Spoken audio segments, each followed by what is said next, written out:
All right, what is up? Welcome, Spoiler Kings. On this, what's it? Damn, I'm like completely lost on what day it is, man. Thursday It's is Thursday. Holy rainy, shit! dark. It's I been know. thunderstorms. We've been having. I mean, my grass is green as hell, but I need to cut my grass. It's uh, been raining every day. It needed to get cut. It's rain. I was like, damn, come on.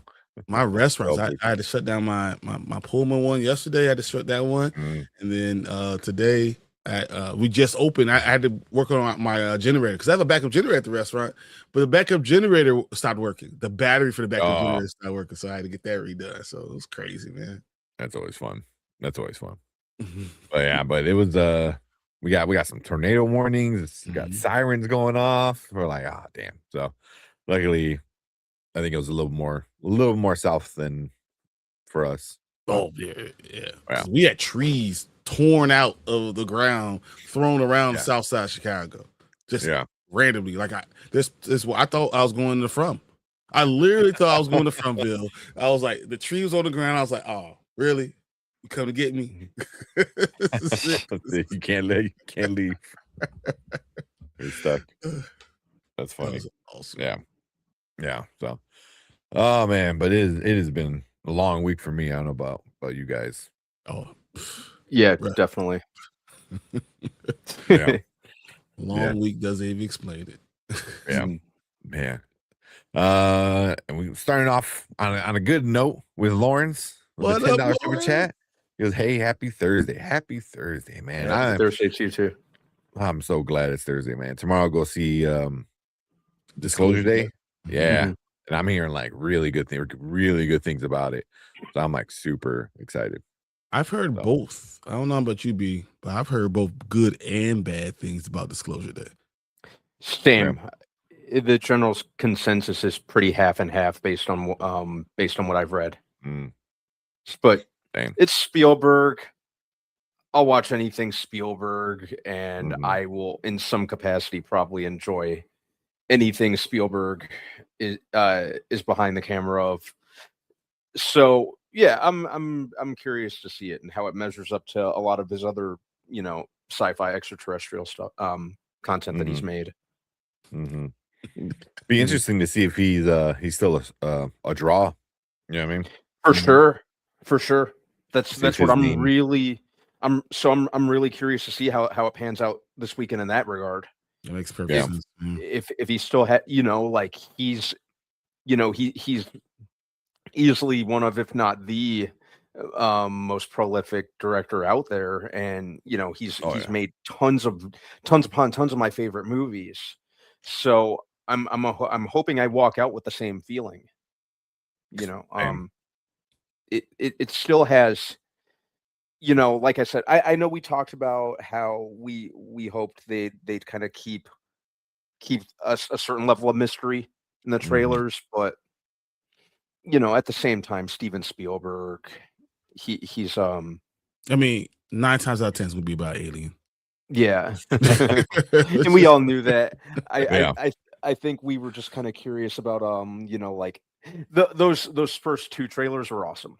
Yeah, left a little mystery to going on how they're going to go about this, and I didn't want it to be like the day the Earth stood still or anything like that. I want to go in not knowing what I'm going to grab. So I agree 100% what you're saying. Yeah. Let's see what can we play for him. Here we go. Shit, I'm trying to look. All right, here we go. I'll play this one. Fuck it, reindeer games. I'm not Ben Affleck. You white? Then you Ben Affleck. Right, Wheeler? Yeah, you're white. That's true, I am white. Does that mean you're Ben Affleck, Tank? I'm Ben Affleck.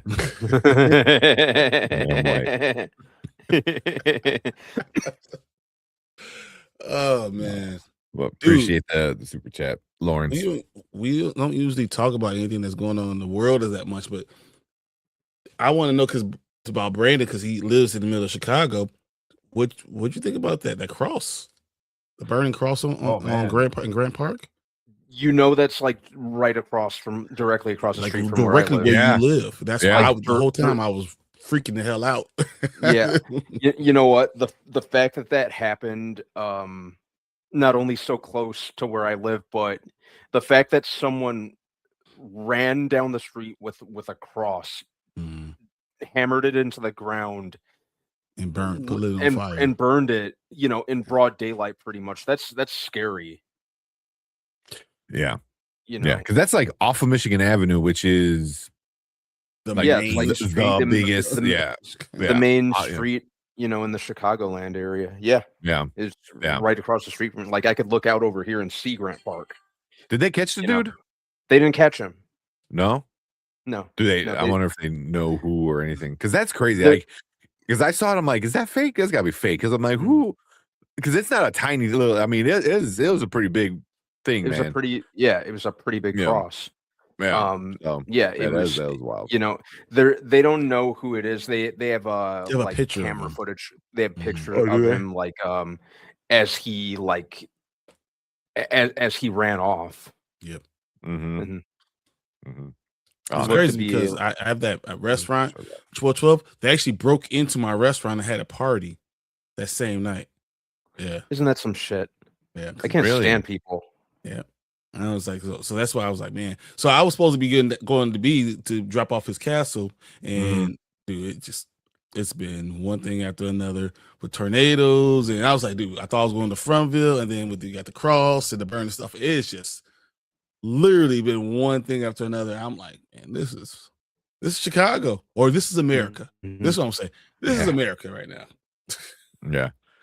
Well, I saw the cross, and then it was just a nonstop like memes of the Blues Brothers. It was like, I hate Illinois Nazis. Like that's all it was, like that, and then the picture of them right below. But yeah, that shit was wow. Because at first I didn't believe it. I'm like, what? That's Grant Park. Like, there's like, how did no one see that? A cross in Chicago, like really? Like, Chicago? Like, man, you run the wrong way. I was thinking the same thing. You are fucked. It's just like, right. I don't know who does that. It's crazy. Yeah, it's crazy. Yeah, that was wild. Also, yeah, be careful out there, collector. I think the storm that just passed us, I think it's heading over towards your area. So yeah, it looked it was pretty bad. It was pretty bad. I think we were watching like a kids movie or something, and then the alarm goes off, so I start to kind of get everything ready just in case. And then I'm like, all right, let me turn on the TV, turn on the news. And then I turned on like NBC, and it was just red, just like this whole patch of red and this yellow. I'm like, holy shit. Yep. But yeah. Dude, yeah. It was crazy. Like, it was raining sideways. So the sky today turned yellow, then green, then it was purple outside. Now, and I'm not talking like dark purple. I'm talking like violet. I'm like, all right, it's the end of days, I guess. This is when it turned green, I was like, what the? Yeah. It was freaking. That was crazy. See where we're at. Get through this stuff, because I know we're gonna watch it. We got a bunch of trailers. We'll hopefully review Spider Noir finally, and Scary Movie, the new Scary Movie. So we all watch that. So that's a lot of stuff to do. You guys got some awesome comments that I'm sitting here really looking at too. Mama Bear almost had me laugh, like talking about me. I was talking about the trees being thrown around Chicago. He's like, we're talking about Brian and T'Challa. Almost got me. Oh man. Let me see. Let me start from the top here. We got Teague saying Netflix dropped the trailer for Little House on the Prairie today. I did not. He's looking to shelf Doctor Who for 5 years while they showrunner shop. Star Trek might be on the same, or Star Trek might be on the same hiatus. Yep. I mean, honestly, Star Wars needs to be on that hiatus too. It needs a break, man. I think it needs a break. It needs a break. They need to kind of figure out what the game plan is and then hit it. But well, Disney let that happen. We say that about Mandalorian Grogu, but we turn around you saw what we got with Darth Maul, Mhm. Shadow Maul, like that was great. So like it's almost like 2 steps forward, 3 steps back, all the time with Star Wars. Yeah, 100%. 100%. Little House on the Prairie though. That's funny. I forgot about Little House on the Prairie, that they were rebooting that. Yeah, that's interesting. Rebooting that. Baywatch, Scooby Doo. Yeah. I mean, isn't there like a prequel to Rambo? I mean, they're just going back to the 80s and saying, let's just redo all of this. Let's just grab it all. It's been long enough. Frigging Baywatch has I cannot deny the canceled after one season energy that show has. It just has canceled midway through season 1 written all over it. Baywatch and Stephen Amell is just so much better than that too. I hate. Stephen Amell is so interesting. Where like he'll like obviously Arrow was like his the big thing he's ever been at, but then he'll do stuff like Baywatch, But then he was on Heels, and Heels was amazing. So it was like like and then he was on, wasn't he on the like a Suits spinoff too? That was trash. Like you don't know what the hell Stephen Amell's gonna do it. You don't know if it's gonna be good. He feels like he's feeling like Anthony Mackie to me. What I mean by that is like he's just gonna do whatever the job is. He's just gonna do it. Like what you want me to go do? Is it a terrible movie? Cool. Great movie? Cool. TV show? Cool. Commercial? Cool. I work Monday through Friday, and then whatever comes up, this is what I'm doing. It's gonna. I'm gonna be surprised if Baywatch ends up being a good show, especially considering the fact that like a lot of the actors in it are like Instagram influencers and stuff like that who really haven't acted. Yeah. My best is I actually saw someone call Scooby Doo a DEI hire. What? Seriously? This is what we're doing now, guys. This is what's going on. No, man. Let's see. That's funny. Who else we got in here? We got Fernando saying, "What's up? What's up, Fernando? Talking about what's going on? The leaks from Brand New Day, good or bad? I don't know. I don't think. Does it matter? Because it's Spider-Man. It doesn't matter. It's Spider-Man, and it's still Marvel. People are gonna pay for it. It's a win-win on Marvel and Sony's for Marvel and Sony. Yeah. So I don't think. And I feel like leaks aren't as big as they once were. I feel like leaks were like, holy crap, man! Like look what look at this and look at that. Now it's just like, okay, yeah. Because it's part of the business now. It's so much was some of the bigger channels. That's all they talk about, leaks, because they could do that for daily content because there's so many damn leaks. Yeah. Yeah.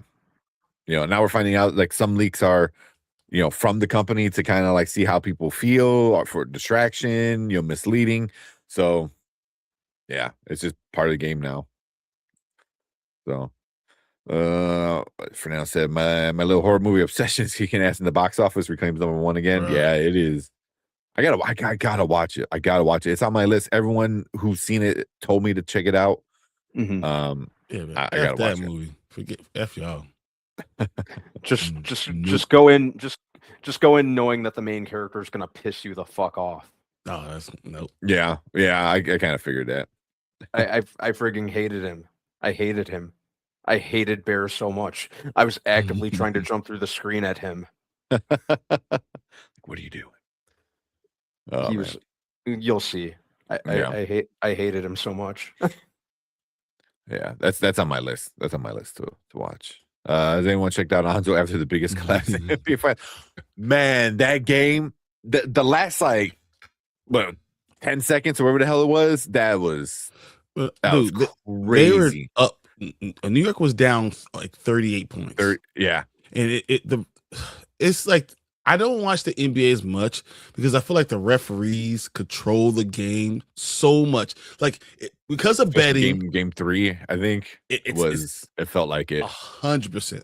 You know, yeah. like you got advertising, right? You have all the betting. You have what is the NBA? Honestly, it's entertainment. So I feel like they have to control it to a certain degree. And then when you control a sport like this, where people can get hot and cold, it's hard to keep a team, winning or not winning. Like if we're in practice and you're doing things for team B to keep up with team A, team B can beat team A because we both playing basketball.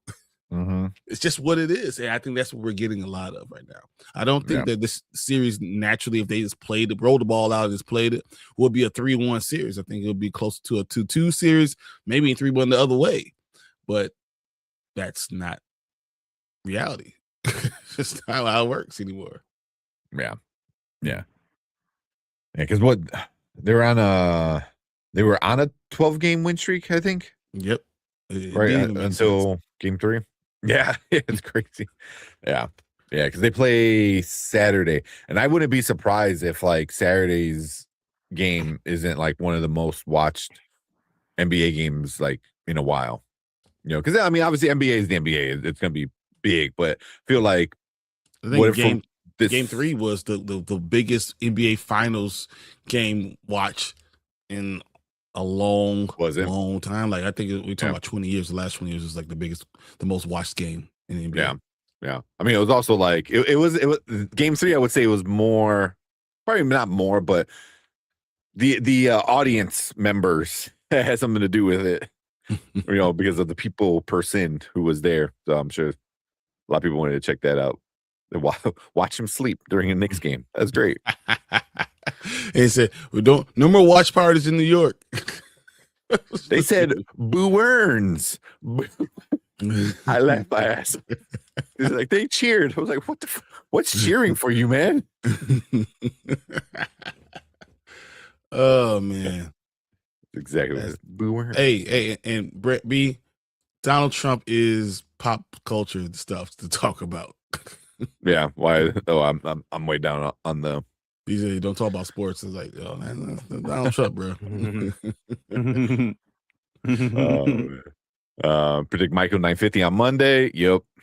I can see it. I'm telling you. I haven't seen what the number's at, but yep. So they haven't gotten the Japan number, but they know that the number is going to be a big one. It's going to be somewhere around like 35 million. So if you get 35 million added to with the 891, whatever it is, plus what you get this weekend, it's going to be somewhere around 940, about 940. They know it's going to pass Bohemian Rhapsody. That's yeah. Oh, easily.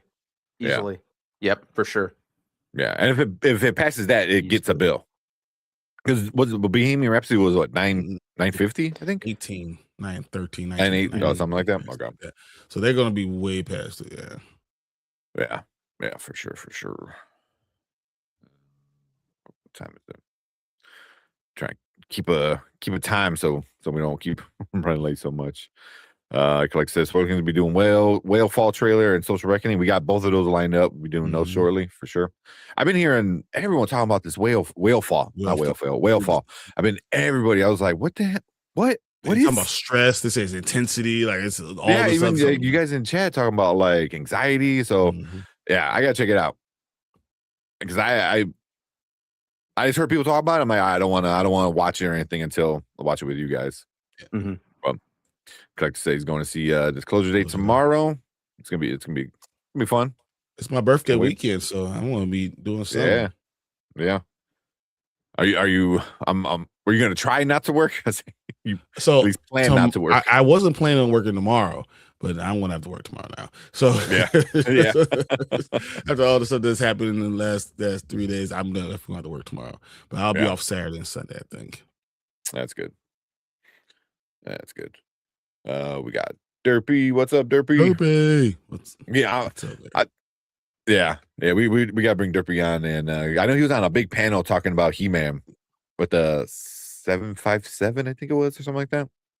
So yeah, we gotta bring Derpy on. We'll do Supergirl Dude, so definitely Supergirl, but I mean, did you see what Prime said about they don't even care if it makes money or not because they feel like it's starting a genre and they think they're going to make so much money when they release it on in home. They think they're going to triple the number. Whatever number they end up at, they're going to triple the number in home. Warner Brothers said that.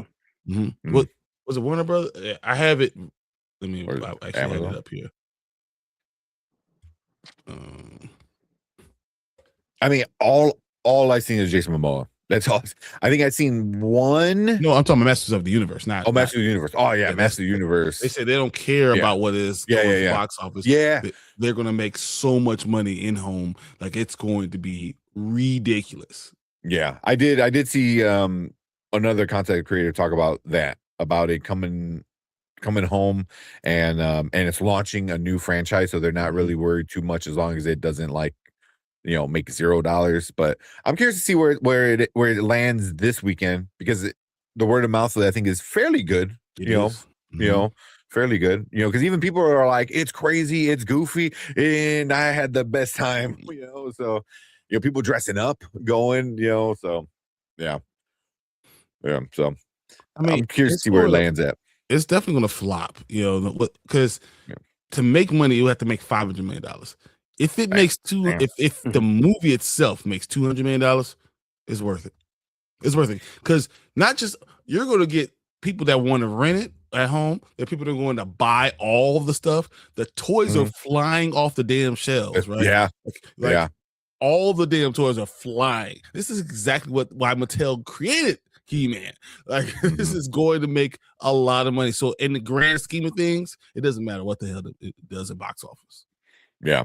I know Zavvi, I think, released the 4K, of how it's going to be, or the 4K steel. I don't know if they did a steelbook yet, but I know they did the 4K.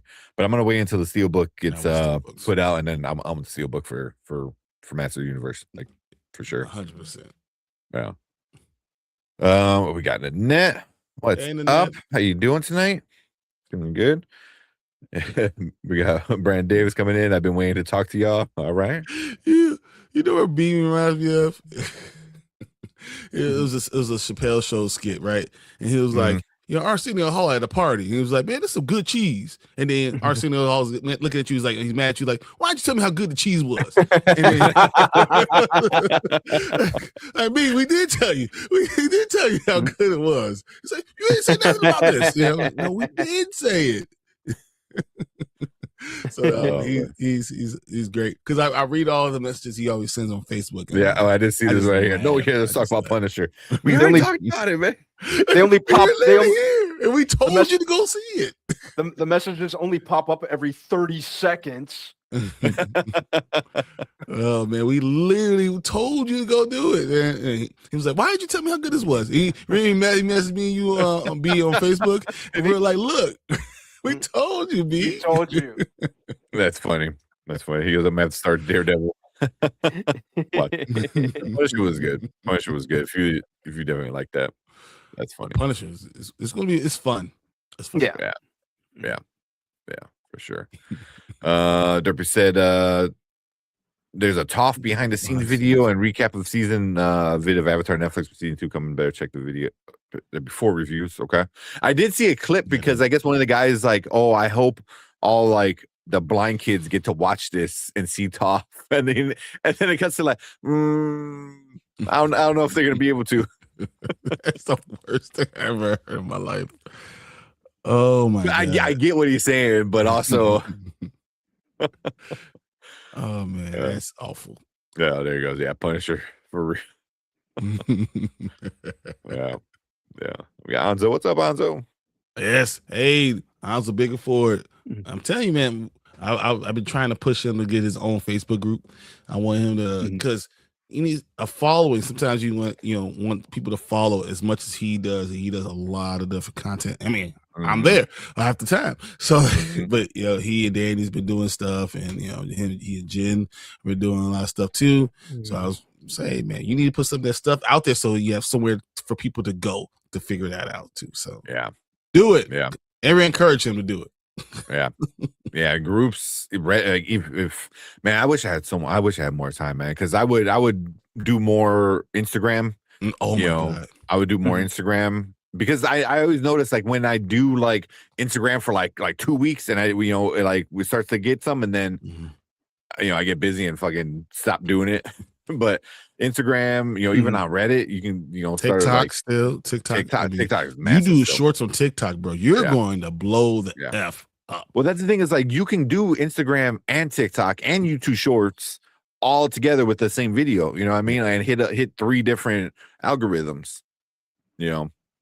So yeah, I turned off I uninstalled my TikTok, but I think I might need to bring it back just for the show. Just only have show stuff, man. Like so I thought this week I was gonna have so much time, and then I was in nothing but meetings all week where I just wanted to bash my fucking head into the table. I was like, why am I in this meeting? Why am I talking to you? Why are you asking me these questions? Like one, fucking pay me more, because I shouldn't be like that. And it's like, oh, and then like today, I almost punched my damn monitor at work because I go to make my labels, my UPS labels, and it's all fucked up. I was like, we just spent 3 fucking days doing this getting it all situated, and you can't even get it. I was like, you fix one thing and then 5 other things fucked up, bro. I was so pissed. I was like, I can't process shit that needs to leave today to get there tomorrow. I'm like, fix it right now. And by the time it took them all day to fix it, and by the time they fixed it, I'm like, UPS already came. Like I had to hand write manual fucking labels, which I haven't done like since I was like 21, maybe, like working at a warehouse. It's like, what the hell, man? You guys fucking. I was so pissed. Yeah. So that's why, like, that's why the Lestat stuff didn't come out. 40 minutes behind. I know. On a 30-minute show, we're 40 minutes behind. You know why? Because you guys start doing comments early. I know. I'm embarrassed to say you guys don't know how far back you are. Yes, I know. Oh, we're so far. That's what I'm trying to keep around a little bit. Oh yeah, I didn't think about. We need to get the Lestat. Yeah. I just haven't had a chance to edit the Lestat stuff and the He-Man. Yeah, the He-Man review. I just haven't had a chance. Like they're there in my Adobe Premiere. I just haven't had a chance to really kind of finish going through it. So tomorrow, I should be able to put them both out, but I need to like work on them like early in the morning. Like as soon as I get to work, I'm gonna start working on YouTube shit. All right, time to get to work. Let's go. Yeah. I'm gonna have to pause DCC for a little bit and focus. Oh man. I was also real quick. Have you been reading the backs of the books? Yes, I have. The pineapple cabaret. Yep. Backstage at the pineapple cabaret. So because I didn't understand what they were talking about in book 7. They talked about the pineapple cabaret, and then I kind of went back and started reading. Yeah, but they only bring it up. They don't like really say much. But I guess in book 8 they actually talk about it. So everyone that I saw said like you should go back and read all of them before you start book 8. So figure after book 7 I'm gonna go back and check it out, which is crazy. That's such a good way to like market. It's like everyone loves the audiobook, but then you're like, yeah, but we put in a secret little thing in only the print. So even Kindle doesn't have it. It's only the physical books have it. So I'm like, it's a good way to sell some books. Yeah. And it's so all to me. Yeah, exactly. Oh man. Everyone's saying what's up. Summer movie crazy. Yep, it's all starting. We got Taylor. Hey, Taylor's in there. I remember that. And oh man, where are you? W saying he's gonna skip Disclosure Day. I'm not. I'm going. No, it's Spielberg. Yeah, Spielberg. Yeah. Yeah. We just had Project Hail Mary. How many Alien movies can you do? As I say, Super 8 was about that. How many times? Dude. I mean, that's a bread and butter. Yeah. Especially with him, The alien stuff, space stuff, that's always gonna do well if it's It's the frontier. It's the new frontier. It's the place where people go. I mean, where you have to experience things. So yeah, so 100%. It's the idea of what could be out there, knowing how big space really is. So well, yeah. Hey, that's a compliment. Wow, yeah, that's a compliment. That's a lot better than Kyle. Oh, you call Kevin? Jackass. Oh man. Oh man. See, I'm kind of going through everything so we can start watching some of these stuff. We said it's been under a month until I'm pawn hopping over the UK to July for Mad King Game of Thrones. Nice. That's nice. cool. Oh, definitely cool. let us know. Dude, that's that's really cool. About that. Awesome. I can't wait till next year. I'm traveling. I'm definitely going overseas next year. Mm-hmm. I want to finally go to Ireland soon. So bad. Yeah. My wife has family out there, so her uncle, for whatever reason, this Puerto Rican dude, decided to move to fucking Ireland, started a family out there. So there's Irish Puerto Rican. That's awesome. In Ireland. Yeah. So what you're supposed to do. Well, but I guess from what I heard, they're pretty I don't want to say sought after, but because they're so they have the Puerto Rican genes, so they got the dark hair. They're not like they're not as white complexion. They got a little bit of olive to them. Mm-hmm. So they definitely stand out, I guess, over there. But and then I heard stories. You erupt on flame, become flames. Like if you walk outside the sun, like yeah. But then I hear like stories of he came back with that Irish accent. No. Which just makes me laugh because he was there for a while. What I heard, and it makes me laugh because I'm like, that's so funny because I know him, I met him, I talked to him and stuff. And I'm like, just hearing him like an Irish accent, like this Puerto Rican Irish accent. It's like, and we don't have video. But yeah, definitely Ireland's on my list for sure. Mm-hmm. I would go to Australia this year if I wasn't opening that new restaurant. I would have went to Australia because Kansas City's playing there. I would have traveled with Kansas City or the Rams, whatever, to do it. Oh, yeah, that's cool. Yeah. We got Austin. What's up, Austin? It's $6,000 for two, and that's including the flight, the hotel stay, and the game. Okay, that's not bad. Because I mean, the flight's probably the most expensive. So that's not too bad. It said Austin asked if I'm an anime fan. Yes, I am. Is my anime shelf down here. So that one, Kaido, we got signed at C2E2. So the guy who voiced the American Kaido, I remember that 2 years ago. Signed that one. Yeah, like we were just standing there, and then some guys like, oh, we have the voice of Kaido. I was like, oh, and then me and Brandon were just talking, and we're like, and then he voiced like so many other things, so we were just like, oh wow. Yeah. So, you saying that reminds me of the fact that Keith David got a star on the star, Hollywood Star, whatever was it called? Yeah, Hollywood Boulevard. Star. Yeah. So I mean, because he's like literally the voice of everything I ever loved. Like, like the greatest of all time. Like for me, like, he's Goliath. Whenever he pops up in things, like he's always entertaining. Just keep David. What's up, Preston? Preston, how you feeling? Love Obsession. Well, the problem I have with Obsession is I don't want to have to look sideways at my wife the entire time, like going to sleep. Like, just don't use any just don't make any wishes. Just don't make any like weird wishes, and you'll be good. Oh, that's easy. Well, I was gonna say because I know the premise of she's obviously obsessed with him, so I was like, so can she get mad at him? So it's like try to piss off your wife, and she gets mad, and you're like, okay, we're good. Sounds like Misery, right? Oh man, Star Wars needs to be put in a timeout. Yep. Yeah, I agree. Yeah, scary movie. Fist, please. First, please. Do a scary movie. I got a lot of stuff to talk about. Scary movie, man. Yeah.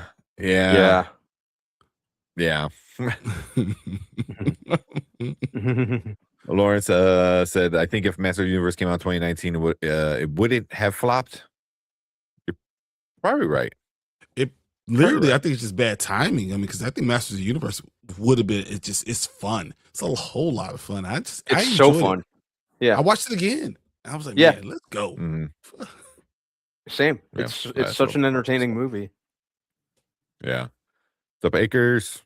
What up, Acres? What's going on, Acres? Same Power Ballad is great. Highly recommend that I one. heard Okay. it was great, but there's no That's one right. in the damn theater watching it. Like, no, So I heard too. I went past. It was like theater 13. I looked inside. There was one guy in there. Yeah. One. But I heard everyone that saw it, the 5 people that see it said it was really good. Yeah. No, I agree. Like, Yeah. really good. Yep.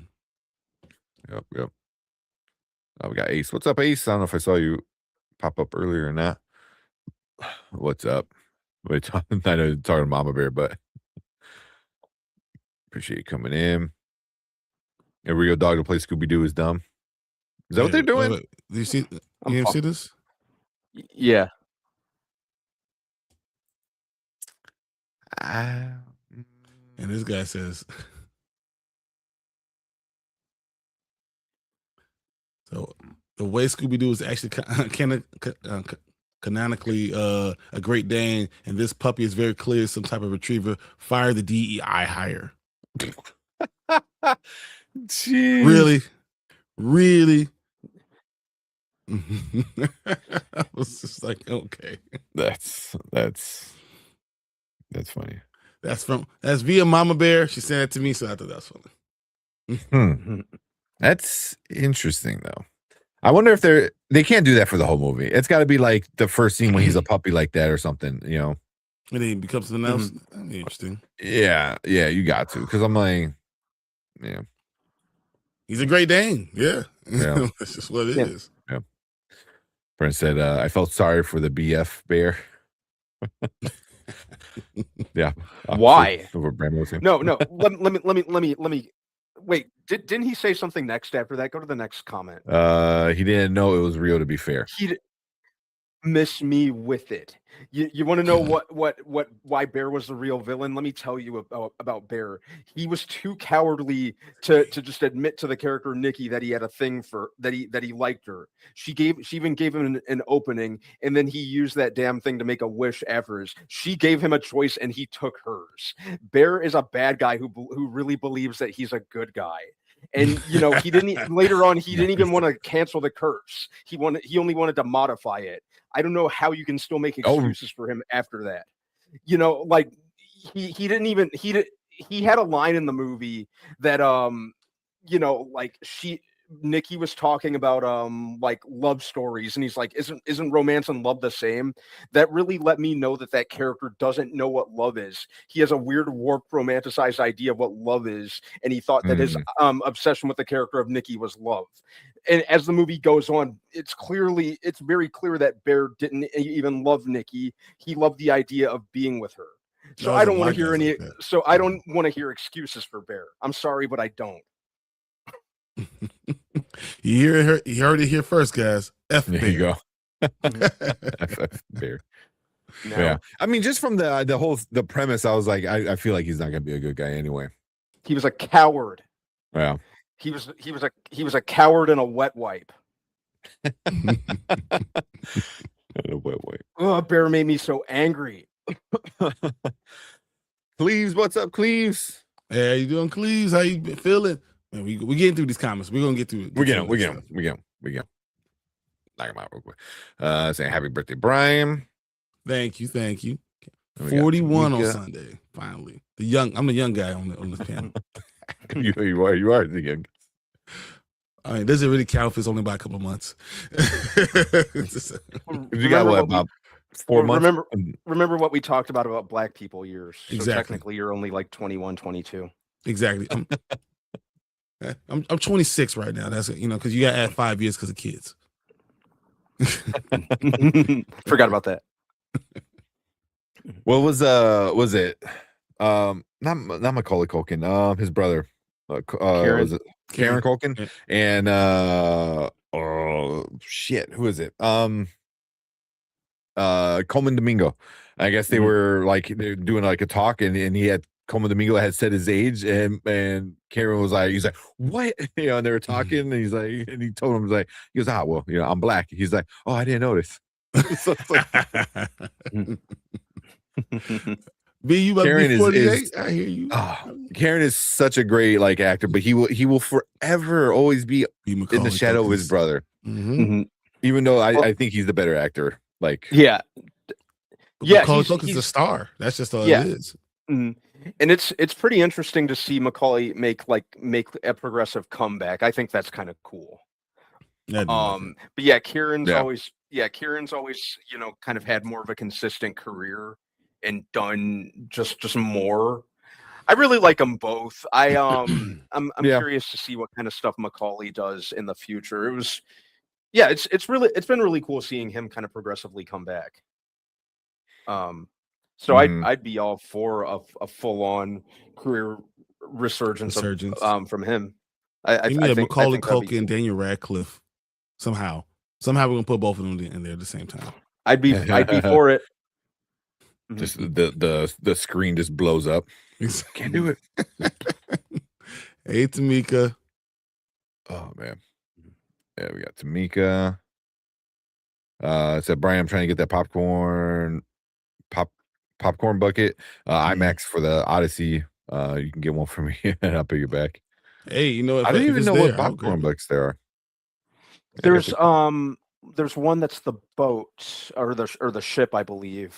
If I looked at that, if I saw that, one that's like the horse. That's what I would assume, right? It would be the Trojan horse. If it I is, assume, I don't know. Mark. It's probably Cinemark. It is, yeah. Keith David is one of the Disney villains. Brian will definitely note from. Oh man, what else we got? We got Sully. What's up, Sully? What up, Sully? Appreciate it coming in. And we got the Runtime Travelers. What's up, guys? Definitely bad timing. Master Universe would have cooked a decade ago. Yeah, 100%, man. Yeah, it was great. I don't care, man. I loved it. Yeah. I really liked that movie. It's probably one of my favorite. I know we're still early on in the summer season, but it was a great summer season movie. And it wasn't ashamed to be the cartoon. It leaned into the cartoon. It almost kind of it's almost and I know the movie's still very fresh in my mind, but really, if they do any cartoon adaptations, especially with content from the 80s, they could really stand to follow from its example. Lean into the cartoon and pull from multiple iterations and just treat it with respect. Don't treat it in mockery. That's I think that really did that. Speed Racer really did that. Just roll with what makes the cartoon the cartoon. Exactly. I love it. Yeah. Hey, the Runtime Travelers. Yes. Once Adam got off Earth and it was perfect. It was perfect then. Yes, I agree. Yeah. Eternity is the place to be. Yeah. And it didn't, and it's not like it spent too much time on Earth. They worked in the whole Earth aspect. They did what they needed to with it, and then boom, you're back on Eternia. And I really enjoyed that movie. It's got a lot of rewatch value. I agree. That's what I'm saying. I'm gonna buy it and watch it over and over and over again. Oh heck yeah, man! Just watch it so much when it comes out at home. Yep. Yeah. We got B saying happy birthday. I appreciate it, B. Mom Bear saying the problem with TikTok doesn't monetize Canadians. Really? But what you do is then just use it to get your subscribers up and your views up on your other stuff. And what you do, you put a link on it to make sure they can get to your stuff. Same thing you do with your shorts and your Instagram, and then you bring it to your channel. So that's the reason why you use it. Yeah. We got Travis. What's up, Travis? He said I'll be 47 in August. Man, that's awesome. See, he says, man, I'm about to be 48. I'm the young one. That's great. That's okay. I don't feel like it. My back's killing me. That deadlift was not a good one yesterday. Everyone at work is like, "Oh, you're too young to like be limping around." I was like, "You telling me?" It's like, yeah, sure. You both your knees are about 85 years old. Yeah, yeah, pretty much. Pretty much. Man. And then Mama Bear said, "This is where I bug you because I would love for you guys to Runtime Traveler to do something together." Okay, easy done. Yeah. Yeah. I know we're subscribed to Runtime, but yeah, we gotta just do more collabs. For sure. And throw our email address up there and make sure you just hit us up so we can figure out time. Yeah. I love collabing. I love doing whatever. So yeah. Says anyone gonna see Furious? I'm hyped for it. I want to see it so bad. I saw a few other like comic book content creators talk about it and stuff, and they're all saying like it's one of the best martial art movie that they've seen in a long time. The choreography is amazing. So I was like, damn. I really want to see it. I really want to see it. Yeah, I might see it, especially because it's my birthday weekend, so I might be able to go ahead and figure out a way that, of course, everyone to do it. Yeah. I love the speed racing movie. You guys are so behind. With that one, we're pretty much caught up. So I got this other one where I saw this. Travis says you'll get through these comments like Adobo got did eating the spinach Alyssa Milano fed him in the Double Dragon movie. Oh my god! I was sitting there watching Charmed the other day, and I realized how 90s it was, and then I realized how much Alyssa Milano, like, she was the embodiment of all things of me growing up. Like, I was like, oh, good Lord, she was a problem for me. Well, I had a big Alyssa Milano thing when I saw the movie Fear. Okay.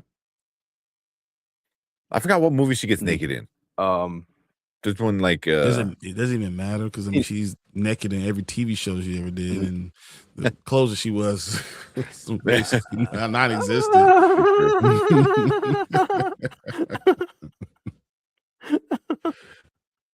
Oh man, but that was every show in the 90s. Yeah, 100%. You're right. Like bras. We don't believe in bras. We're gonna wear this sports bra as a shirt, and that's it. Walking outside. Now, was that a hat? No, this is my shirt. What are you talking about? Okay. That's funny. Oh man, loved her so much. Yeah, she was. I haven't heard. Has she done anything recently though? Not for a while. I mean, she's been very political, so not for a while. Has she? All right. Let's check out this Whale Fall trailer and then we'll get into some of these reviews. Awesome. I do want to see this trailer. See what the big deal is. There we go. Said Brandman just did the villain giggle. That's what he did. You would definitely be a Bond villain. School Bond villain. Yeah. That's why it's past tense. I was a fan. I got you. Yeah, it's supposed to be a better than. Where is it? Sorry. Said Blades of Guardians. I believe it's the name. They said it's supposed to be better than Furious because it's from the dude who did the Matrix. Oh, really? Okay. All right, check it out. Yeah, put it on the page tomorrow, B. Yeah. Brandon being a vampire makes sense. It answers all the questions. I don't know what you guys talking about. Brandon has a picture of himself that he keeps covered at all times, and he's literally Dorian Gray. That's literally who he is. That's why he looks as young as he looks. Yeah, I keep it in my storage locker on the over here. Yep, in a safe. If it never sees the light of day, he'll continue to not age. We're gonna check out the Social Reckoning one as well, but I'm gonna get into some of these reviews because I kind of want to talk about Scary Movie Because we could do scary movie and then yeah. Okay. Yeah. Now we're gonna check out this whale fall. The social reckoning is just Facebook, right? So we should let's do them back to back real quick. Let's get them out Okay. the way, and then we'll jump right into our scary movie review. Then we do one more, and then we can get dragged to Spider-Man Noir because that's Spider-Man Noir because we need to really go. So yeah, Knock that out. Yeah. I feel like I still have 3 other trailers behind these trailers. I know so many trailers.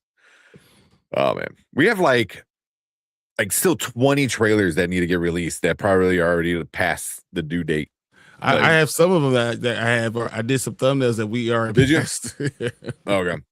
Yeah, dude. Like, a lot of times, if it's it was a little behind. If it's unlisted, then that means everything's ready except for the thumbnail. So if you do a thumbnail and it's unlisted, just make it public. I got you because I think we had like 7 of them that was. Yeah, I was like, I probably should just do this. There's some that are still in the draft that I need to work on, but didn't get them. Let's talk more trailer. Exactly. All right. All right. Let's check out these. We'll check out these 2 trailers, and then we'll get some couple reviews. All right. Let's go. All right. What is up? And welcome back, Spoiler Kings. We got another trailer reaction for you guys tonight. This one is the new trailer everyone's talking about, Whale Fall. I'm not even sure what it's about. I have no idea. Is it about a whale? Is this Pinocchio? I have no idea what the hell I'm about to go see. Yeah, I have no. So I saw people saying like, oh my god, I watched one dude like in a 4D box do a reaction, but he didn't show the actual trailer. It's just him in a box, and I was like, okay, like he was like a smaller creator, but it was funny. All right, let's check out this trailer. I can teach you things. I will give you all the tools. You can be whatever you want.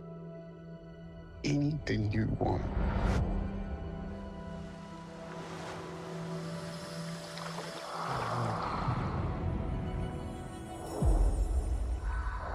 That's a cool transition. It matters. Yeah. And you'll know what to do. Oh, I already don't like that sound. Oh. Ooh.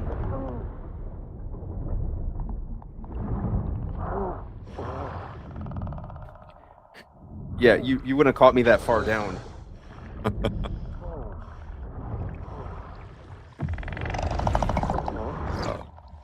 Oh crap. No, you done, bro. Oh yeah. Oh, it's over for you.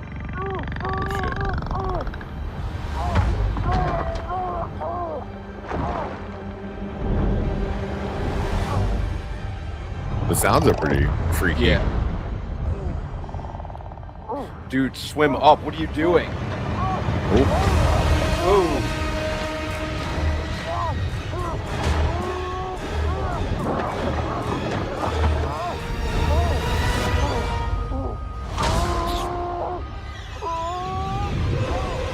Whoa. Shit. Oh, is he gonna get swallowed by it? It is Pinocchio. It is Pinocchio. Like, all right. You got a knife or something like that? Cut this thing off you? Is he still stuck? Oh, there it goes. Even if he gets out, where the hell will he be? Oh shit! Oh, he's going in now. Oh shit! Oh shit! Oh yeah, you're done,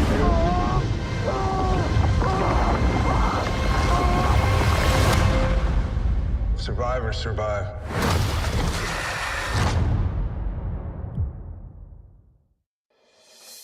Okay. Jesus. Like, that's interesting. Friggin' octopus or squid was like, I'm taking you with me. If I'm going down, both going down. Yeah.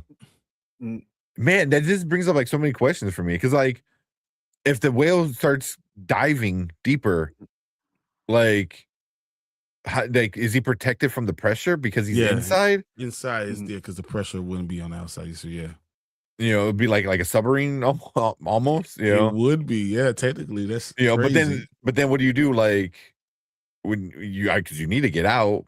So if Yeah. you get out and you're that deep, you're screwed. You die. Yeah. Yeah. Oh yeah. Like, you know. But then it's like, there's got to be a way he finds out like when the whale is higher. Do you go the front way or the back way for the exit? You know what I mean? Like, or I mean the blowhole or something. I don't know if you can if it's that big. I don't know. Yeah. When like blows air out of it, like yeah. Yeah. No, the answer is that's interesting. The answer is I don't need to be in the ocean like that. Why am I in the ocean like that? Yeah, that far deep. What are you doing? Yeah. This is where you live. This is my fault. But even in the beginning, his dad's like, "Oh, I'm gonna teach you everything." He was like, you ain't gonna teach him everything. Yeah. Hey, you tell me how to live inside of. Are you Job? You gonna live inside the whale? It's gonna spit you out some way. Like, right? What are you doing? Like, he watch One Piece when Laboon. He's gonna run to the island or to the waterfall, trying to go back up the water. Like, bro, yeah. He comes out and is like some rubber dude. Like, why is this guy fighting the whale? Dude, that's a problem. That's interesting. First off, why am I diving deep without a knife? Yeah, that right? deep. You don't have That seems like a simple task to teach your son, right? Like, so I will teach you everything. I was like, maybe he lost it. I don't know. I mean, I was like, I don't know. Just saying. But I mean, that is like something like you would figure you would have, right? Oh man, real quick, we got Steve showing off his 9-month membership, and he goes, "New fear unlocked." They're whales. Like, damn. You thought you were afraid of sharks. Wait till something eats you that doesn't even know they ate you. Yeah. And then Big Four Entertainment, Anzo said movie looks like a B movie. It does look very indie. It looks very indie. You know, like it's gonna be it looks very like it's gonna be a low budget, you know, and low budget that's not a knock. Like, does it matter now? Look at the top movies that we're watching in the last couple of weeks. I mean, these are all low budget movies. Obsession. I mean, how much money did Backrooms? How much money did it cost to do that? These are lower budget movies that are making bank. We have 2 movies that are going to make over $250 million that cost less than $2 million to make. Yeah, low budget right now is where it's at. You know, So, but like it looks good. It looks interesting. Like I'm kind of curious to see. I mean, do we need another trailer? I mean, I'm sure we're gonna get more because it comes out in 4 months, so we'll probably get at least one more. But who knows? If it's a low budget kind of like a B movie, like Anzo was saying, maybe this is all we get. Maybe it hits. Yeah. Yeah, Tony's like the blowhole. Blowhole isn't connected, as Bob was saying. Okay. I was thinking, I was wondering, like, am I watching Moby Dick? Am I watching Pinocchio? Pinocchio, this is the Bible. Is Job out of the Bible? Like, what is this? This is, I know what it is. It isn't. It's not going to have my black butt in the ocean getting eaten by a whale because it's never going to happen. Because I don't need to be out there. You got that part. I got this part. I don't want to see a whale on land. You shouldn't see me in the middle of the damn ocean. That's how exactly. You're not going to catch me down there. Oh, that's funny. Collector said this movie is based off a book of the same title, Whale Fall, and I guess in the book the guy only has an hour to live inside the whale body. Yeah, I mean, this whole other thing is like, I'm sure there's like air pockets, but it's not going to be filled with oxygen, or at least not enough. I mean, granted, he'll have his tank, which he had his mask off, right? When we just saw him fighting that damn octopus. Yeah. Man, I don't know. Do everything you can to make that thing puke. Exactly. start scratching the insides. And another thing you could do if you had a knife. Yeah, right. Yeah. Oh man. Tagline: when you go down on the ocean, the sperm swallows you. Oh man. I wasn't ready, Travis. I wasn't ready. Yeah. Yeah. Oh man, that's funny. That's funny. So some blowhole was your mom's nickname in the 80s.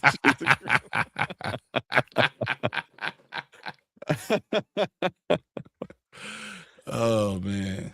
And he says, "You're lucky you're here." You're right. Jesus. Oh man. All right. Oh, we gotta get out of this. Yeah. Tony took a step further. I don't know if we can show that on stream. Definitely not. There you go. Yeah. This is Blair Witch meets Moby Dick. I that's right up there. I think that's a good way to put it. But yeah, interesting trailer. That's something different, which is what everyone always complains about. I was like, when are we gonna get original stuff? There you go. So it looks good. I'm kind of curious to see what we get from another trailer. But if you're gonna check this movie out, let us know down in the comments. If you're watching on the replay, make sure you guys hit that like button, hit that subscribe button, come and join us when we do movie reviews, trailer reactions like this, other fun nerdy stuff as well. And we appreciate everyone in the live chat. You guys are awesome and super funny tonight. But you guys stick around because we're gonna move on to our next topic.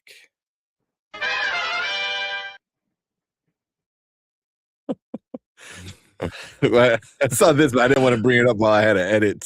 Like when it says "blow" is what we called them in the 80s, and I think you guys want to call them glory holes.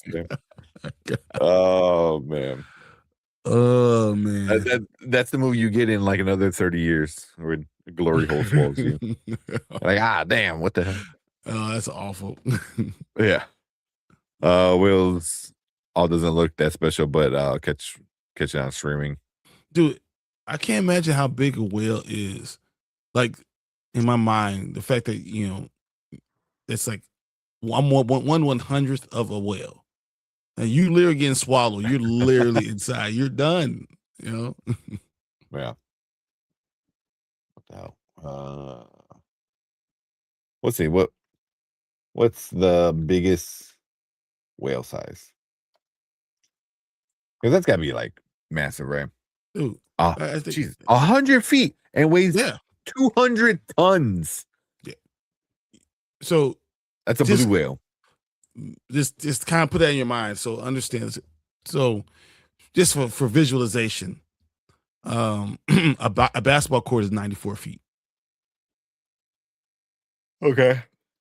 So a little bit taller, a little longer than that. Than a freaking basketball court. And it probably weighs the amount of the stadium. 200 tons. That's crazy. Oh man. Yeah. It says about 3 school buses parked end to end, or a little bit over a basketball court. Yeah. The heart alone is the size of a small car. And the tongue can weigh as much as an entire adult elephant. That's ridiculous. Yeah. So, I mean, that makes sense. I mean, if he's in there and he's getting bashed around by the tongue like that, and like, this is why you don't go into the ocean. It's like the middle of the ocean, the deep of the ocean is like going out of space. Like, bro, only like a select few should have to do that. And if I'm doing that, like I need to have a cool alien sidekick. I'm not going to a cool fish sidekick in the middle of the ocean. So no, I'm good. Yeah. I look up sperm whale because that was a sperm whale that was going after him. So that's about 50 to 60 feet and about 45 to 57 tons. That's big, but it's not so big. Like, yeah, I can see you getting crushed. See, Mama Bear's right. She says the problem is most whales don't have a throat big enough to swallow a human. I could go so many different directions with that. So many different directions. Oh man, yeah. Wait, give Tony a minute. Give Tony, you'll see it. What's up, Danny? What up, Danny? Oh man, the ocean scares me. Yeah, for many reasons. I don't know, like damn whale swallowing me. I don't need it. I don't like the water. Like that much water. Like I could swim, but I don't need to be trying to swim for my life with fish that like live there. I don't need that. I'm good. Yeah, that one's a sperm whale, which is not bad. The sperm whale are the largest toothed whales. That makes any matter. I think aren't the sperm whales being like killed in the Gulf of Mexico right now? Because from I believe it's from the killer whales, right? No, because fucking people, the people were like, "Oh, we need a drill here," and the whales are getting in the way. Kill them all. Yeah, I'm not doing it. I'm saying, guys. So nope. Yeah. Wow. Yeah, I think it's wow. It says swallowed. Yeah. Oh no, rice whales. Swallow. That's fun. So, rice whales are being killed off a bunch right now. Yeah. That's super cool amazing. stuff. Yep. Mm-hmm. Yep. Yeah, they're being cool. Human beings are Fun horrible. times. That's what I'm gonna tell you guys. Absolutely. Human beings, we're absolutely. That's the one thing. The one thing. I mean, this is not about Dungeon Crawler Carl, but about being engrossed in something else, and not really on social media like that. Just because I've been so focused on books, where like I'm like, oh, like I took a break the other day and like went through social media. I was like, fuck, man, how is the book a better scenario than real world right now? Dude, especially what the book's about. Yeah, exactly. So, but yeah, just I get it. I get it. I get why people like reading and stuff like that. It's like you get so distracted. Because even though the fantasy world is still basically kind of like in our world, and then you start to realize how bad our world really is. Yeah. Because it just takes the real world and like I want to make takes the real world and like magnifies it, or dramatizes it, and that's dramatizes it, I think is a better way to put it. Yeah. So I'm still trying to learn how to play D&D. Bro, I would love to do like a D&D like campaign, like together on stream or stuff like that. Stream? Yeah. Oh, that would be so cool. I would love like it's because then that's something that would be cool where you can do like a couple hours once a week, and just get a bunch of newbies, which is even like better. I feel like with D&D though, you might need one person like the dungeon master. The DM needs to know what they're doing, and if none of us you have to have a D&D good before. story, because that's the thing. You have to have a good story that goes along. That's what makes it the funnest, when someone understands how to kind of throw things that you didn't see coming at you. You gotta be able to like go with the punches and make stuff up as you go to as a DM. So, but then you gotta make up your own character. Oh shit, Brian hit the wrong thing or what? But you gotta make your own character, and I just always feel like, I mean, I know there's like pre-made ones you can use too. I don't know. I just feel like I'm not creative enough to come up with a cool character. Mm-hmm. Oh, excuse me. Power just. Oh, is that what happened? No, I get that. Power just flashed. I was okay. Yeah, I was almost like I was always more of a Magic the Gathering type person. Oh yeah, I like card games growing up rather than D&D. I still have. Mm-hmm. No, growing up, I enjoyed D&D. Yeah, never played it. If we ever wind up doing a campaign online, B, you're invited. You're invited to the campaign. So, it's fun, man. I mean, honestly, it is fun, but you literally have to be. I mean, it's real nerdy. You get in the middle of it, you realize how nerdy it is when you're like, okay, this is even more nerdy than me playing Risk all night. This is getting to a point where I realize how nerdy I am. I am on a different level of nerd. See, and I think B brings it up because I'm being honest, it sounds way more than I'm willing to put into it. That's kind of like the thing too that kind of scares me. Why I was more into like card games, like Brandon was saying, was imagine gathering, a good game, 20 minutes, if you got somebody good, and then that's it. You just move on. A good dungeon master you could get done with D&D in 2 hours. Yeah, like minimum. Yeah. We're gonna that's next on our list, man. It was ready to go, and then Brian. Listen, before I go on, I want to make something. Oh man, yeah. It was don't invite because I'm way more than I'm willing to do. Yeah. That's kind of thing. We would need to get a good group of people to do, like willing to put in time, and then you have to answer questions, and then you have to roll in the dice. You have to have a digital dice roll. Oh yeah. I'm sure there's some online stuff at this point where you could do a campaign online. So I'm sure there's something for them. I said Brandon looks like he wants to tell you how to shut up about something he cares about for you, Pain Sir. Oh man. Well, you still have your deck? I still got a couple of decks of my I have a ton of Magic the Gathering decks. I have a ton of them that I've collected. I have so many of those. I had my Goblin deck. It was just like, it was one of my favorite decks I ever had. It was so good, and it was just like I would, if I played it right, I would have like 20 fucking goblins, like just like one goblins out there.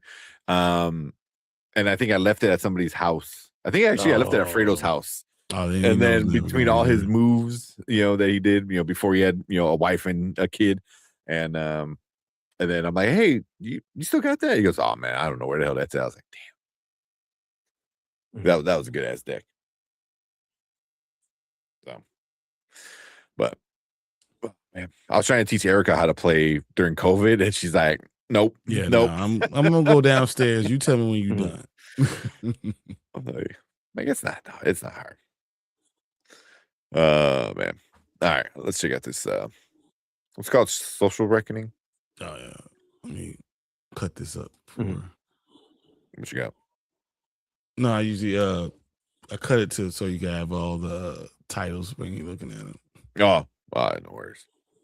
Yeah, Social Reckoning. All right, let's check it out.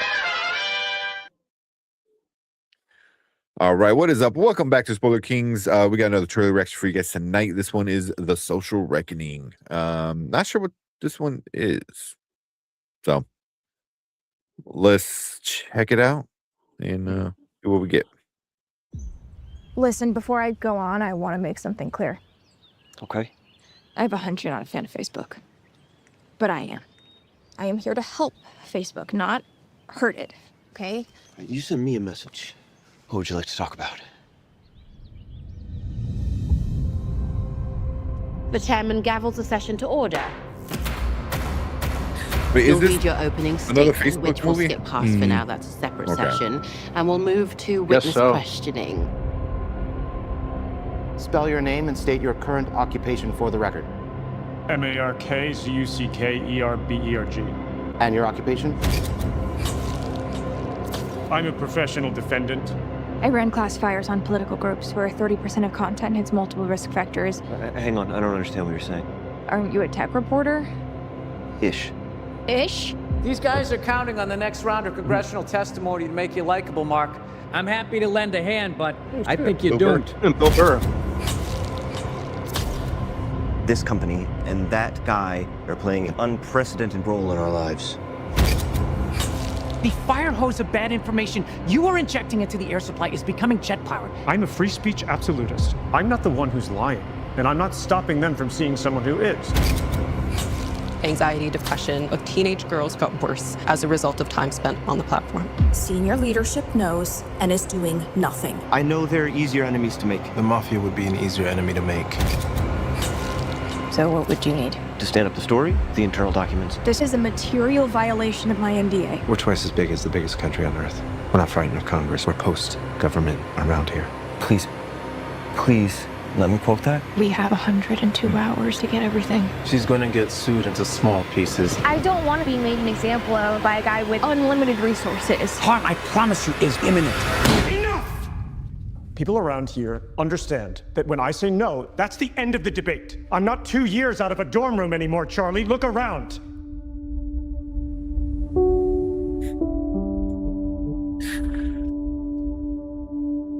I don't know what the girl thinks she's doing. She's disrupting. She's going broke. Yeah. Exactly. Is this connected to the Social Network movie? It's just separate. It's separate. Yeah. Mm-hmm. I hate his little mannerisms. Like, it's pretty good. I wouldn't say it's very good, but it's pretty good. Mm-hmm. You know, the voice is not bad either. So it's definitely, you could tell, like, oh yeah, it's Zucky. Yeah. Yeah. I can't see me going to the movie theater to go see this. Yeah, I don't think it's something I'd rush out to. Yeah. This movie should have had the subtitle, or this trailer should have had the subtitle Oscar bait. Okay. I think it's talking about something important, but also we're in 2026. Everyone knows. You know what I mean? Like, having people go down these rabbit holes, having, you know, Russian bots and all this stuff. Like yeah, we already dealt with it in 2020. You know what I mean? Like, you know, in 2016 or whatever, you know, year it was. So it's like, we know Facebook sucks, and Facebook still lives. Exactly. After all that and all this stuff, it still lives. So it's hard to, like, say, oh no, not Facebook. Like, yeah, it's going to be here. It has to be here. It's been here, and what are we going to do about it at this point? So, like, I mean, it's an interesting topic. It's an interesting thing, but I'm at a point right now. I'm just like, so yeah. Mm-hmm. Yeah. So I don't know, like, I'm sure, I know you guys know, I know some people in chat, but I got rid of my Facebook. And it was like the greatest thing ever. I had to bring it, which I hate it. I had to bring it back just because their marketplace is awesome. Their marketplace is so good. If you want to sell locally kind of stuff and buy local kind of stuff for not a crazy amount. So I went up getting back my Facebook just so I can sell, because I have so much kid shit. Like, so I was like, I want to get rid of it, but I don't scroll on it anymore. Like, it's just. You think Facebook is worse than Twitter? No, Twitter's worse. So like, it's just so why am I even pissed off about any of it? Honestly, I don't. I have no problem with Facebook. I have no problem with any of that stuff, because I got problems with all of them. They all fucking suck. Yeah, but because I don't care. This is not something I'm going to be on. You know, living my life by worrying about any of that shit. So it doesn't bother me at all, because I don't. That it doesn't involve me. It doesn't pull me in. I'm just not that person. So, like, it's like, whatever. I would rather, you know, watch YouTube, right? Or you know, listen to a book or read a book and sit down on my couch and stuff. I'm that guy. I would rather go do something like that. So Facebook, all that social, it doesn't bother me. It doesn't pull me in too much, because I was doing something else. Yeah. Yeah. Kind of the same, but it does affect you even indirectly. You know what I mean? Because there's just so much of the world, so much of, especially the world, you know, revolves around it now. You know, but we got politics news? Is. How does that work? It's way different. So much more than news. Than CNN and MSNBC and Fox News stuff right now. The stuff, the fact that you know, 5 billionaires control 9 or 10 of the major news networks. Like, all this stuff is horrible. So, like, really, the only thing you can do is control what you have, what content you listen to. Because at the end of the day, all of it sucks. Yeah, it all sucks. Because what is this? I think it's like 80% of all local news station is controlled by one company. You know, that North Star. Yeah, but North Star controls almost all of it. All of it. Yeah, everything. I heard 80%. I could be wrong. I don't know if anybody wants to fact check that, but I remember hearing like 80%. But it's, I mean, yeah, they're everywhere. North Star owns everything. But yeah, it's Facebook sucks. You know, and this movie's gonna show Facebook sucks. But I was like, you're also, 12 years too late at this point. Yeah, it's like, yeah, like, oh, social media makes you feel bad about yourself. I was like, yeah. Like, you act like that's like a bad thing, where for them it's like that was a feature, you're right. Yeah. And then but you look at it now, it's only growing. Like I said, this stuff is only growing. You have more social media out there. There's more things, more bots that are doing the same stuff. So that's just, to me, it's like, okay, Facebook was just the tip of the spear, but we're not looking at all the rest of it. It's all bad. So just one thing you can do is control what you can control. Yeah. It sucks. It does. But for the movie, I think Brandman was right. It's Oscar bait. Everyone loves to hate Zucky. He's the big evil villain right now. Which, I mean, he's not the only big evil villain, but he's one of the bigger ones. So yeah. Hey, if you're an evil villain, you know what you could be? President of the United States. So yeah, cut that out.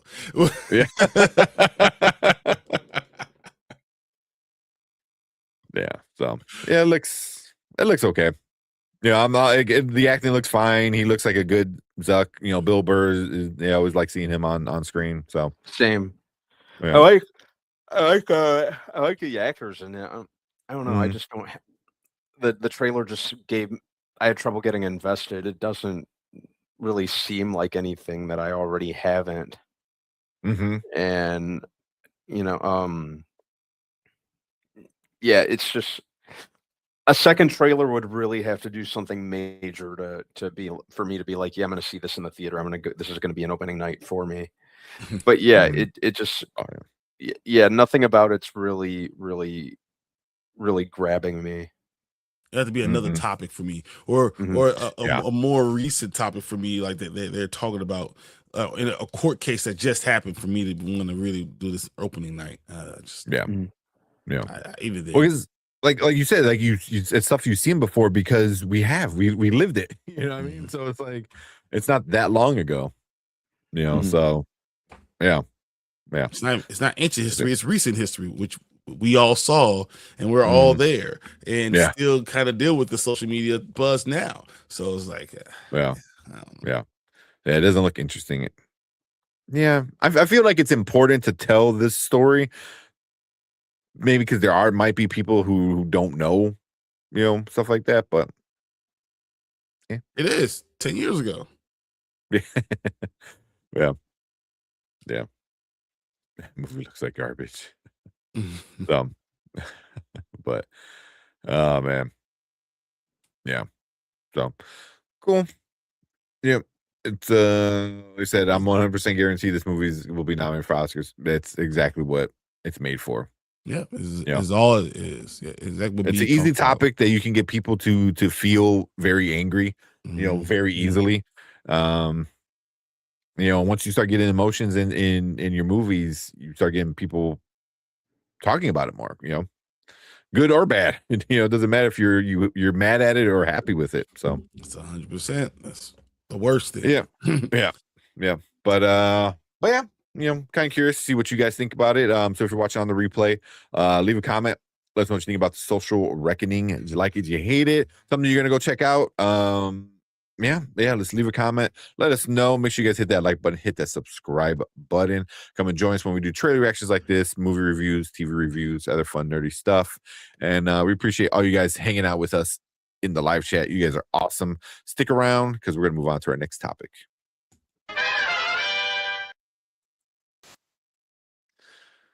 Oh man. Yeah.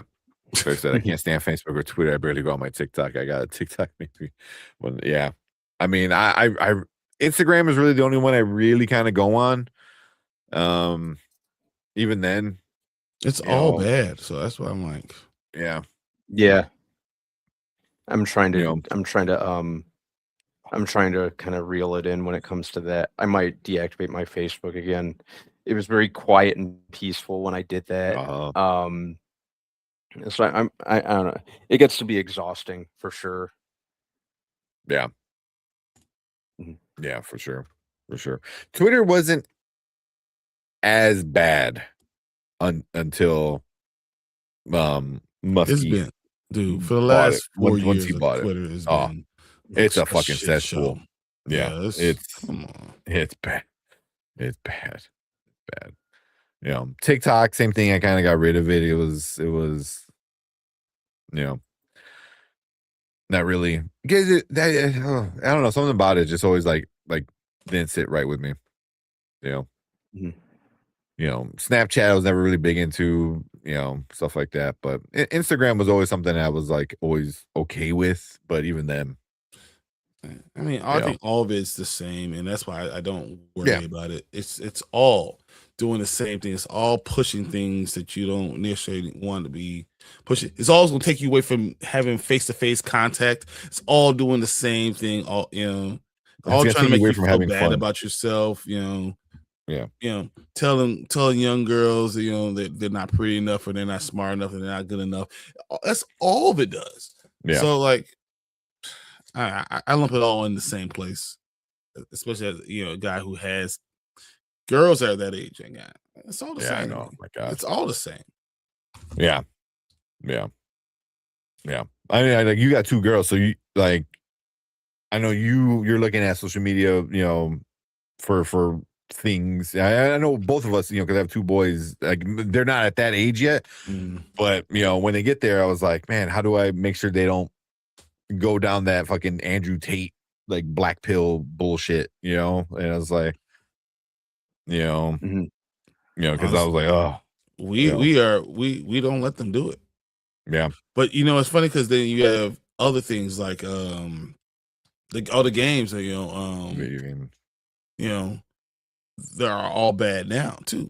So they want to do they watch Lanky Box on YouTube. They do it doesn't matter where you go, anywhere you're gonna play games, anywhere you're gonna do anything, it's gonna be a problem. Everything is. So only thing you can do is literally just say we're going to limit what you're gonna have the opportunity to watch. That's just it. Yeah. I mean, because kids talk, man. I mean, even like when we were, young and kids, and the internet wasn't around. You know what I mean? It's like shit still like went around. Like how did people all talked about the same thing? Like different part of the country. You're like, oh, I heard that too. It was like how, like what I mean? So things get around. Move. Yeah. And just that's a lot easier with social media and stuff. But it's gonna be a battle. But it's always going to be there, and that's why I'm saying like it's That's one thing I'm hoping, like with the newer generations, the younger generations, where they're going more analog, quote unquote, going more analog, and they're going more offline, because it's always you want to do like, oh, your parents thinks like that's cool, or that's what your parents do, so you're like, oh well, that's lame, like. I mean, I know as you get older, you're like, stuff like that. But as a kid, you're like, I don't want to do what my parents do. My parents are lame. They're old people, So as a 10-year-old, you're like, I don't want to do that. I think that works for now for Facebook, but not for all the other rest of social media. No, it's just too much. Everything else. I mean, honestly, you still have it just having a phone. Just having a phone, you're gonna have all that stuff, and they're still gonna be all involved in that stuff. It just so it doesn't go away. It just does. Yeah. I like Gen Alpha's finding out you can make phone calls on your phone. you can talk to people. Like what? And I told my daughter, my first girlfriend, we couldn't talk till 9 p.m. and then and then we couldn't talk past 10:30 because it was time to get off the phone. That was the rule. So everything was between 9 and 10:30 because why? Because it was free nights and weekends, bro. That's what it was. Like, it's the only time we could talk. We had a phone for free nights and weekends. So we'll do a message every once in a while, text, whatever. But literally, I want to talk to you till 9 o'clock. So it's 8:59, 9 o'clock. Here we go. Do the call. Yep. I remember when they changed that from 9 to 7. Oh, that was like game changer, bro. I'll talk to everybody, but this is like recent times. This is not like, everyone thinks this is such a long time ago. This is recent, like 20 years ago. Exactly 20 years ago. Oh man, hey, that's the stuff. Was like you had to pay for text messages, you had to pay for minutes. The internet came on a disc. Like, man. Oh man, people don't know. Old. Yeah, 2020 or so. Yeah. Because I remember when my first cell phone, I think I got like 2004, and it was my first. I had to get it myself. I paid for it for myself and stuff like that. Too. And I had a Primeco phone. Primeco, yeah. Primeco. That's what it was. Primeco, Singular, I think it was called. And then I upgraded to Nokia. That was my upgrade. Oh man. But Fernando said, my oldest daughter was hooked on MySpace, Facebook for a while. MySpace was awesome, though. Can we bring back MySpace? MySpace was, you had customized like music and yeah. Go ahead, B. What were you saying? Things were a lot simpler with just MySpace, or when MySpace was still around. It was cooler. It was cooler. It was cooler, man. We sound so old. I know, right? What would you tell? Like, oh, you go to somebody's page and they like music will play. You can change the cursor in the background, and like you can customize your page where it was yours. Where Facebook is like, nah, you get the words in blue. You get a background. But there's multiple people that you can see at the same time. That's you're scrolling. That's what they wanted you to do because now it's advertising. It's to scroll to advertise and all that stuff. That's the whole point. Yeah. All right, Click. Have a good night. All right, man. See you later. Yeah. I'm gonna say we can only be overprotective as we want. Young people always find a way to find stuff. Exactly. 100%. Yeah. Dude, I had crazy. Look, we didn't have all the other stuff, so what we'll do is we'll meet at the park and do all type of crazy stuff, or sneak out the house at 9 o'clock, and do us. It doesn't matter. There's always a way. Kids are going to find a way. That's just how it is. Yeah. You want to just instill a certain level of maturity, not maturity, just of caring and of safety and all that stuff in them, because they're going to do what they're going to do. Hopefully they care about what you think a little bit enough to not harm themselves. Yeah, exactly. Like they're gonna do stupid stuff. Because we did stupid stuff. It is hopefully like that little voice in the back of your head is like, yeah, maybe I shouldn't jump off the roof right here. That was an actual conversation. How else are you supposed to get the baseball back after you hit a bunch of dingers? He's like, you want to play more baseball? Well, you have to go up on the roof and get the balls. So we would go up on the roof of our school, like the first floor roof of our school, and get a bunch of shit. Oh, I got my lucky. I got a giant ass penny that I found up there that I still have with me. Dude, I had so we used to get like a mattress, right? And we'll put it on the side of a house. So you can either. So we did two things. One, we'll jump off the garage and hit, jump onto the mattress and do all type of wrestling moves and all that stuff. The second thing we will do is we'll run up the house and try to flip over, like run up, flip over and fall into the mattress, bro. That's everything that we thought we were professional wrestlers. Because this is the NWA, the Generation X and all that stuff, the suck it, all that stuff. We thought we were wrestlers. So we would do all type. I would rock bottom people all the time. I would stone cold stun people in the middle of the damn high school. This is what we would do all the time. We would just get a mattress and just do stuff. It was crazy.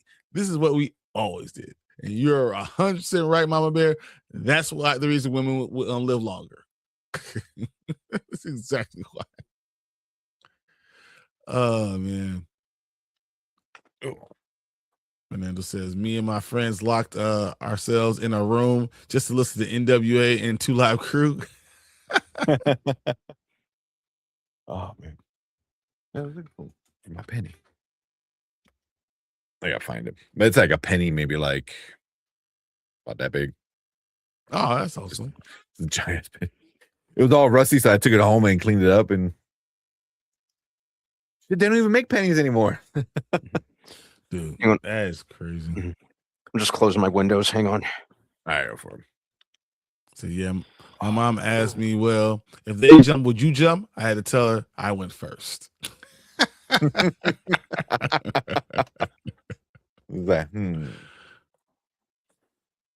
funny.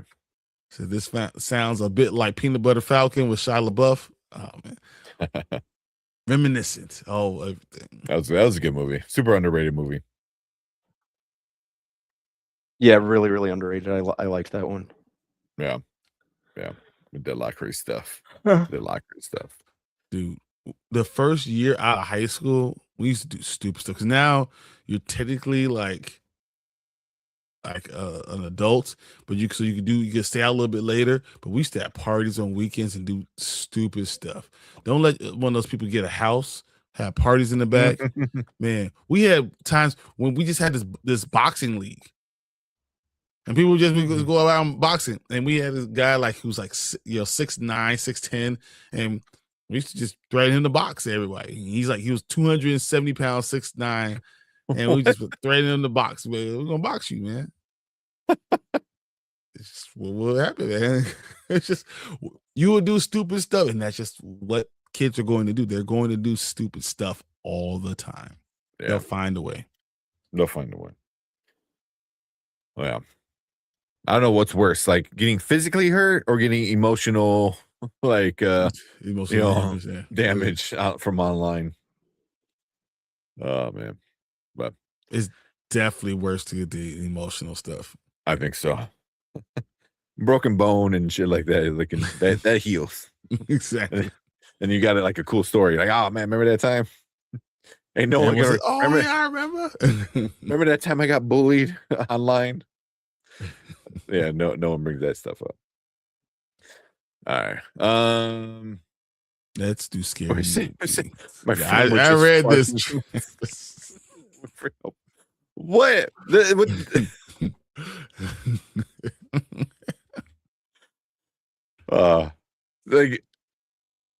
what. Yeah. Emotional damage does not heal. Yeah. It takes a lot longer. Yeah. Just to manage it. Lake of the Ozarks has a place called the Cove. I don't think it's still online, but it's a long time. 2003, 4th of July. Yeah, me and my friends were all over it. Oh man, we old. Yeah, exactly. Speaking of old, you want to talk about scary movie? Yeah. Scary movie. What is it? 6, right? Yep. Yeah, technically. Oh, right. Oh shit. Yeah, I watched it today. And I just remember the little things that Brian had said. I was like, oh yeah. Yeah. You didn't ruin anything, but the parts where you had said this, and this, I was like what? Why are we doing this? What are we doing here, guys? And this is stupid. This ended is terrible. But the movie is. I don't want to say the movie is terrible. I just don't think it hits anymore. I don't think the way they did it. They should have either went all the way out. You go hard and just do it all, or don't do it all. Don't have do stuff, man. Yeah. We'll get into it. I'm gonna star that from you, Ace. All right, let's just jump right into it. So you got the cat. Yeah, I'll bring up Rotten Tomatoes and stuff because I'm gonna wait. I was gonna look it up right now because I don't know what the Rotten Tomatoes score is. I have no idea. So I'm kind of curious to see see where that lands. But cool. Let's talk about it. Let's go. All right, what is up? Welcome back to Spoiler Kings. We are going to talk about Scary Movie, the 6th in the franchise. It's the return of the Wayans brothers coming back. And did they write it? I believe Yes, they didn't direct it. Yeah, they wrote it though. Yeah, so they were producers. They wrote on it. Screenplay, all that fun stuff. And you get pretty much all the OG gang coming back. You know, for this new one. So yeah, so we're gonna get to our likes, our dislikes. We'll rate it at the end, talk a little bit about the box office and Rotten Tomatoes as well. So if you're watching on the replay, make sure you guys leave a comment, let us know what you guys think, and we'll chit chat there. And also if you're watching live, let us know and we'll bring it up as we go along. But before we get into our discussion, Brian's got a quick. Is there even a synopsis for this? It's a very quick one. It's really good. It's real fast. It makes no sense. It says, 26 years later, outrunning a suspiciously familiar mass killer, Shorty, Ray, Cindy, and Brenda find themselves targeted by another mad slasher. Yeah, it's pretty as general generic. As you can get. Yeah, with it. Hey, we'll start off with Brian since you're down there, and then we'll go Brian, man, then me. So we'll start off with your likes. What you like about it, Brian? I mean, I think the first 15 minutes and then most of the last 20 or first 20 minutes and most of the last like 10 to 15 minutes were all funny. Like before it got into what it was just trying to parody everything time after time after time after time. The first 5-6 things were very funny. I thought it was refreshing. It was cool to watch. I was with it, you know, and I was like, okay, this is fine. And then it just kind of got stale for me. And then there's stuff that they did kind of pissed me off even more. And I was like, there's things that we don't do, you know, like there's things that I don't want them talking about. And it just kept on going and going. And it got to a point where I was just like, whatever, you know, and I was watching it. But then the ending really started to hit for me. It was good. And then they got to the end and I was pissed. I was like, what the hell? This is what we're doing. But yeah, I mean, it felt sometimes like I felt a little bit forced nostalgia, a little bit, you know, like not just you want nostalgia, and that's a good thing, but when it's forced, not as good. So there's just maybe we've outgrown it. But yeah, that's just. I'm not going to anything specific, but I will say Regina Hall is still awesome and still fine. That's all. That's your number one like is Regina Hall. Regina Hall is still awesome and she's still fine, and that's what I'm gonna go with. There you go. What about you, Brad, man? What you like about it? I liked the opening and the first 10 minutes and the last 10 minutes also. I think using Scream 5 is kind of like the basic plot line was a pretty good idea. Some of the jokes landed for me. It was very much on brand with what the Wayans did with the first two movies. It was good to see the Wayans back because they always really commit when it comes right down to it, and so does Anna Faris and definitely Regina Hall too. That said, I think that are we doing likes and dislikes? Just likes right now. I didn't have a lot. I didn't have a lot of. Okay, and the substance parody was also was kind of funny. Yeah, they gave me a laugh. But yeah, those are my likes for it. Yeah. Yeah, and the other joke that was kind of funny was the joke with the obvious boyfriend. That was pretty funny. Oh, yeah. Like kind of that gave me a laugh. Yeah. Yeah, for me, like the open was good. I kind of liked it with Tiana Taylor. I thought that was fun. I'm like, okay, we're kind of getting back into it, so I was liking it. Some of the jokes, I was when they hit, they were good. When they were good, like the substance one was pretty good. It was a little. I don't want to say I don't know if I didn't expect who came out, of her, but it was very fitting. See, but the Epstein one, like I don't know, like Fernando said, the Epstein one, like I did why? Yeah, exactly. Why? Like it comes out and you're like, okay, and then that's it. It doesn't do anything besides like Epstein files, like cool. Yeah.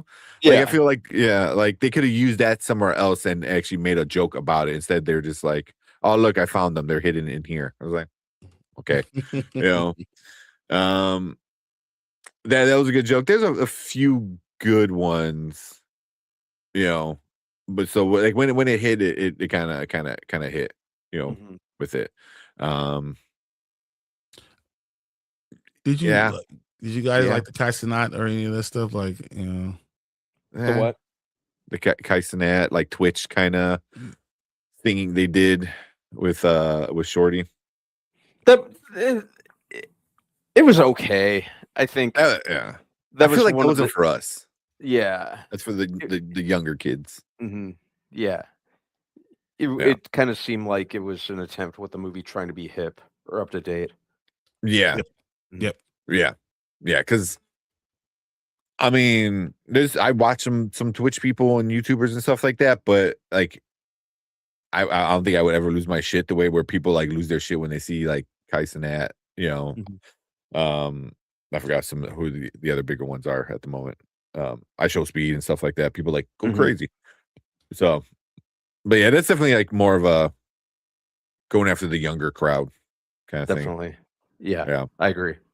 Yeah. Definitely agree there for sure. I did like seeing all of them together again. Yeah. I didn't like the meta jokes at the end because they get into some very meta kind of humor, poking at itself and each other a little bit. That was fun. That was the fun part of the Once ending. again, as we said, exactly. That was the fun part of the ending. Yep. Yeah. Because there's another part of the ending which we're gonna get. I'm sure me and Brian. Because I don't know what Brian's gonna say, but I'm assuming what it is. But yeah, that's about it for me. Yeah. So what about some dislikes, Brian? All right. So I already told you about the middle of the movie was just not great. Yeah. Like at the middle, the whole thing was just kind of just boring, man. And I think that they did a lot of they were trying to be funny. They're intentionally trying to do these funny things, and it kind of got really old for me real fast. And I didn't like the center stuff. I did not appreciate that. I didn't like the Michael Jackson stuff, even though I know the Wayans brothers do come after Michael Jackson. They do go after Michael Jackson. I thought this was the wrong time for it. I didn't appreciate that much at all for me. So those things bothered me, specifically Sinners. Sinners really bothered me. And I was like, what the fuck are we doing? And then it just felt like they were choosing when to go far and choosing when not to go far. It's the Epstein file shit was just like it was a punchline, but they didn't really do anything with it. Like there's just stuff like it just was inconsistent. And if you're going to be a parody, if you're going to be scary movie and do something, then go and do it. Don't half-ass do stuff. And I felt like a lot of it was just kind of half-ass doing stuff to the point where I was like, so I know that. Okay, cool. And that's how I felt I was watching the movie. It was a lot of me just, I know this is it's supposed to be funny, but not really laughing. Yeah. And then fuck the ending. Yeah. The ending. Yeah. That's what I'm at. Yeah. Yeah. Okay. All right, B. What issues you had with it? I think that even when you're making a parody and you have to when you're making a parody and you're throwing in all these gags and references to other movies and that sort of thing, there's rules that you still need to follow, like having a basic narrative and a coherent narrative. And this didn't. It just seemed like it had something kind of like it almost followed a narrative, and then all of a sudden it was just like a bunch of haphazard references to other movies thrown in that didn't really serve the plot or have any rhyme or reason other than just to be there. I think it could have. They needed to. You need to be smart when you're doing a parody.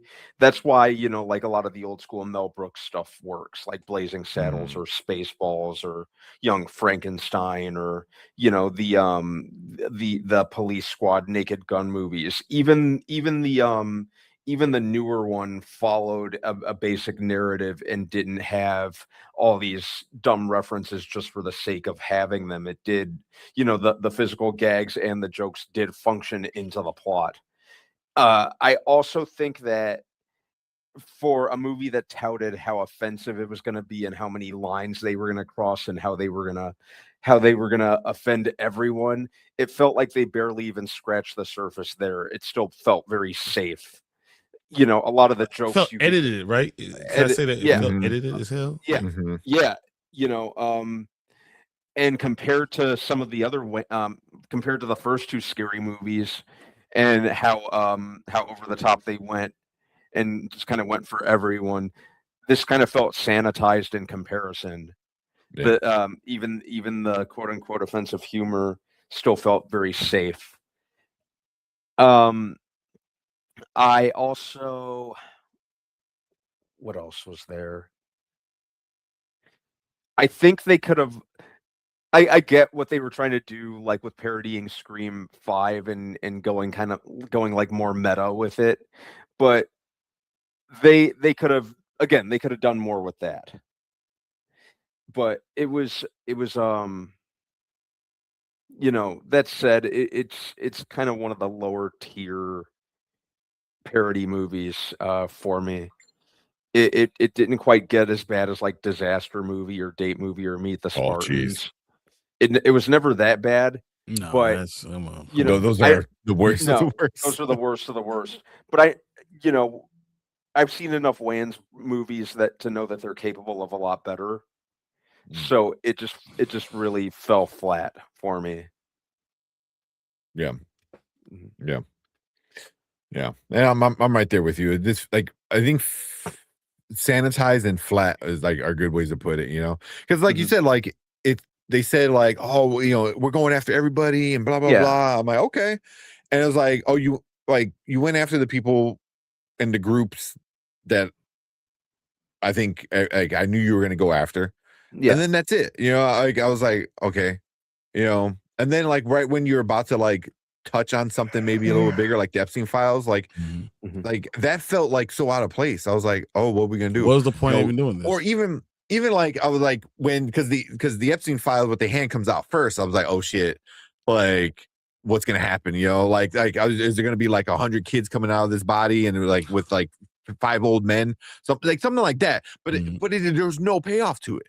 Yep. So I was like, you're literally just throwing it in there, and then even like both of you guys said, it was just a lot of other stuff was just thrown in there.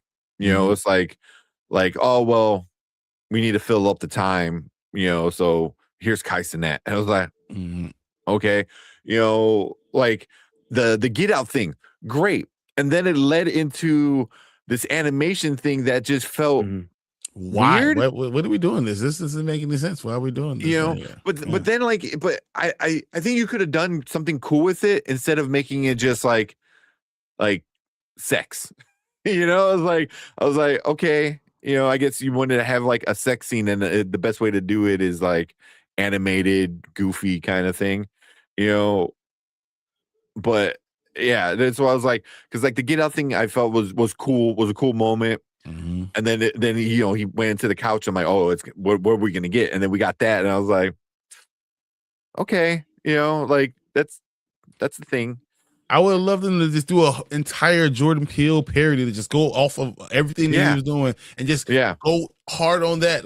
Do that, or if you're going to do it, like literally go do it. But it's just like they're trying to get. I think someone said punchlines. Just boom, boom, boom. Like just like right before we get to the thing that this is going to be real tough, and then they just kind of just stop. The animation scene. I'm like, oh, cool. They're gonna do something with K-pop or Demon Hunters or something like that. And it was just like, oh no, just drugs and sex. I was like, okay, like we had this really cool setup with, and I think that too. Now I'm thinking about it, it's like it seemed like there's a lot of set up for like cool stuff, and then they just like went the easy way out almost. And this is why I wanted to ask you guys: do you think that the Wayans went hard, did something, they wrote something really big, and they wrote this great reveal, and then someone told them they couldn't do it? They filmed it. They filmed it a certain thing. We see the trailers, right? They filmed stuff, and then someone said they couldn't do it. I feel like that's what happened. And when you look at Sean and Marlon, I mean, honestly, they're in the 50s now. They have to care about that. It has to get the movie has to get made. You're not going to do all this work and not get paid off of it. I feel like some of this stuff was just like, look, they had a great idea, a great punchline, and then they had to sanitize it. And I wouldn't be surprised if they release something and we get some type of director's cut or the real reveal of something like that, and we see the real scenes. Yeah, I'm kind of curious, just because Paramount was the main distribution studio. Look who owns Paramount. I was like, so you wonder why we don't go hard on Epstein. You wonder why we didn't do, but we didn't get any like political kind of stuff, especially in the world now. I was like, you could have went really hard with the political stuff. Both sides. I'm not even saying just this or that, but both sides. You could have easily done it. Yeah. It could have been hilarious if they threw stuff like that and did it in a way that it functioned, and it was funny. It was funnily hilariously written. But it just felt like a grab bag of references, unfortunately. And those are fun to see, but you can't bank on that. And like the weapons one, I thought was just like you just give them drugs and they start running like that. But I was like, you need the payoff. Like what happens after when the kids get caught or something like that, or all the kids go to one place because they're high or some shit. Like there's no payoff. Could you imagine they're running and then you bring back Epstein? Like, oh my God, from like, man, that would be awesome. Like, I don't like when they're doing tropes without doing the punchline. And that's exactly not the best. It's all set up and there's no punchline. They didn't see the joke through to fruition. Just reference here. Oh, that's the end of the reference. Oh, we're doing this joke. Oh, we're doing some. Oh, here's another reference. Yeah. We're done. Oh, here's the next scene with the main characters are doing this. Here's another reference for you.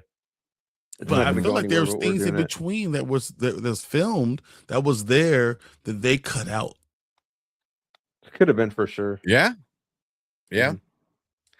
Unless they were I lost my train of thought. It'll come back to me. Go ahead. No, I mean the Wayans brothers are. I mean, Sean and Marlon are awesome, man. I think they. Yeah. This is like the first family of comedy, especially when you talk about black families. They literally controlled it. When you talk about spoofs and all that stuff, this is what they do. And I think that they probably wrote a good movie, but I think that Paramount probably said, "You can't do this. We're not going to distribute this." I can see that. Do you think? Yeah, I could. Yeah, do you think maybe that's why it fell victim to the studio and the I think editing so. room demands? And they started making stuff a little bit more washed. Like they wanted to go something, and then they kind of backed out off of it because they wanted to get the movie made, and that's why this was in hell for such a long time. They've been talking about this movie for such a long ass time that they had to do this. So that was kind of their way of getting it made. Say, okay, well, we'll let you go ahead and see final cut. Yeah, and hang on 1 second. I'll be right back because I have thoughts on that. Okay. Right. Yeah.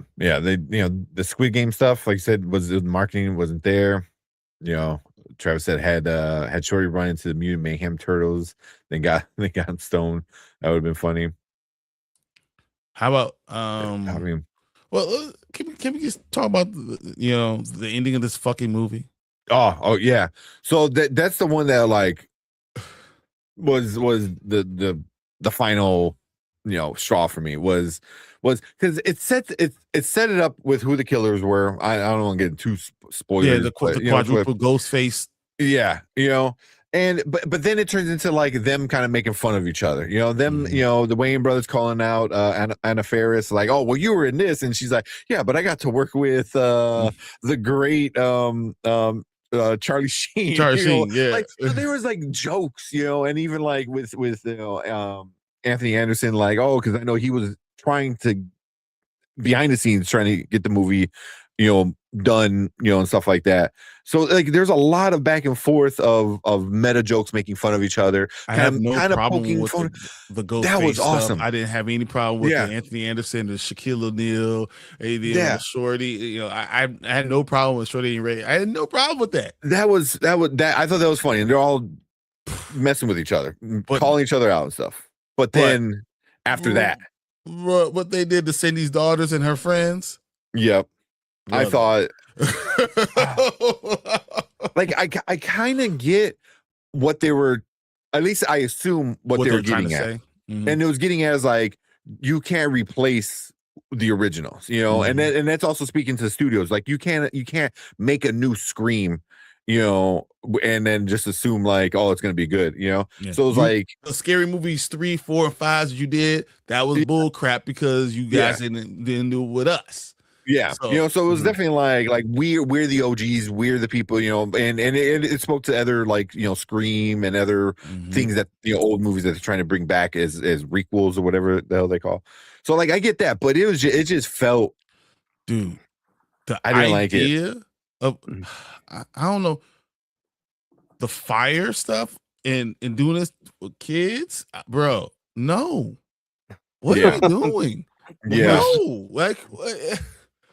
The fuck? Yeah, I didn't like that. It just everything felt just even just I definitely get that. Even by and I get what they were trying to do, but even by the offensive standards that they were going for, something about that, I could definitely get why that would come across as very nasty spirited,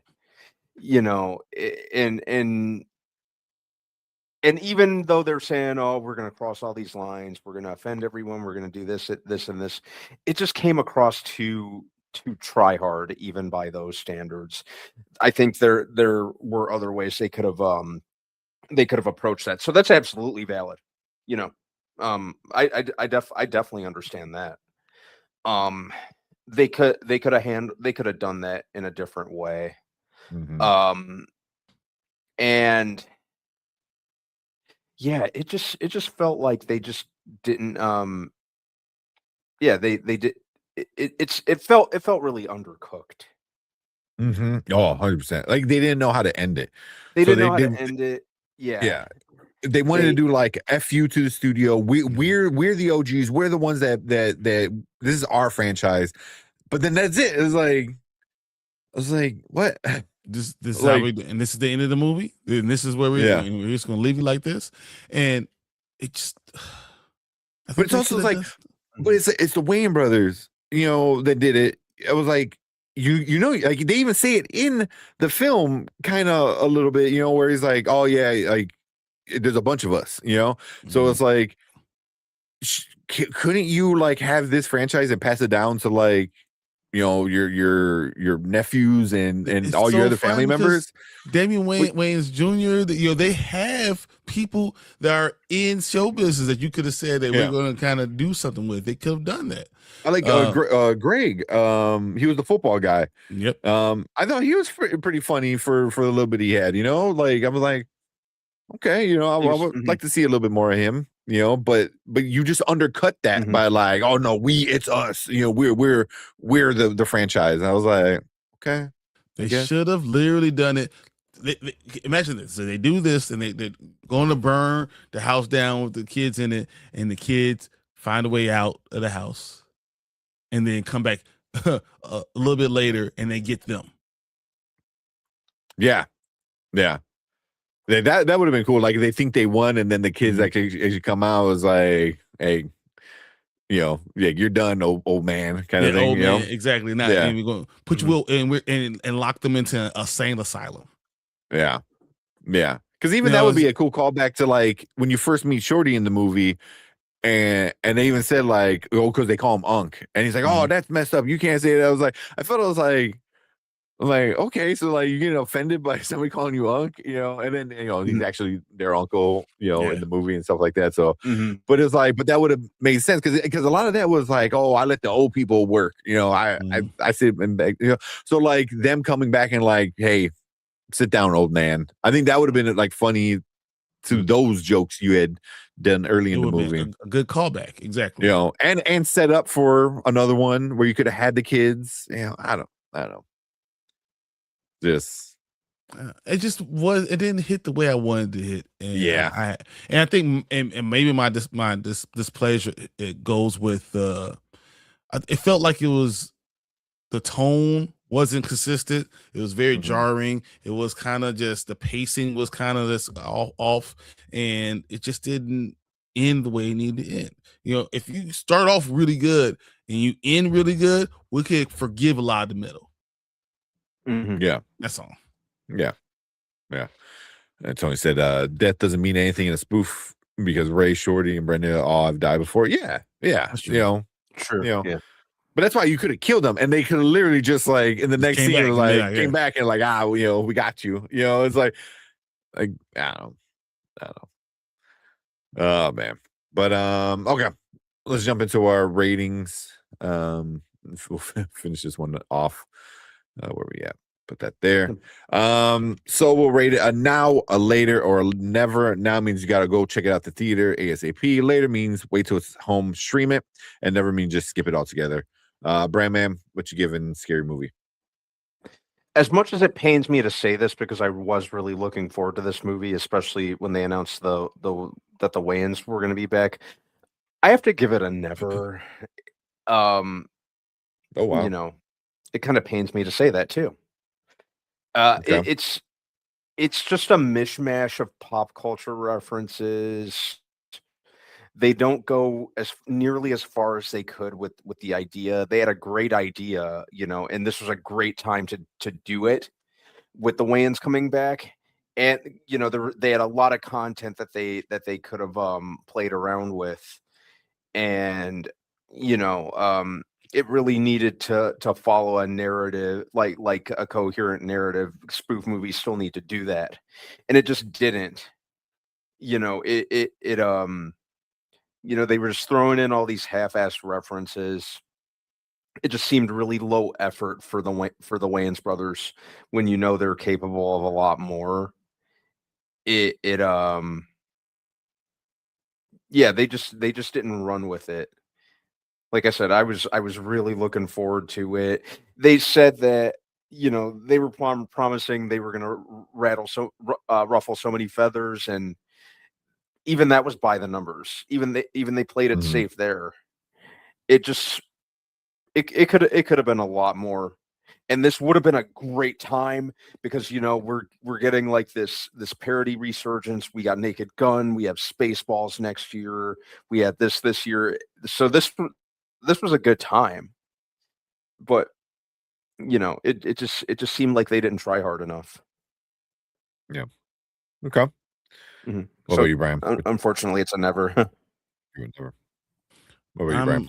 I'm very much into it's a later for me because I think it could there I think they could release some stuff and it could fill in some of the gaps, right? I feel like it'll be fine if it was streaming, if I was watching it at home later, that would be fine. It's not good. Right? It's not good, but you can have fun with it if you're having a party and it's on whatever. I think that'll be fine. But I think the reason why people are so upset, and the reason why I'm so upset, is because it could have been really good. If you would have just went all out and said, I'm going to go do these things, this could have been fun. Could definitely be a now. At this point, I don't ever have to see this again, but I won't turn it off. Like, never for me is like, I will never watch this ever again. If it was on TV, I would watch it if it was on, but I'll watch it when I'm folding clothes. So it's a later. Watch it when you're folding clothes. That's like the best way to kind of like describe what it kind of is. Like, you don't need to really pay attention. You just kind of like look up every so often, like, oh, cool. Yeah. It's just stuff that happens. That's just yeah.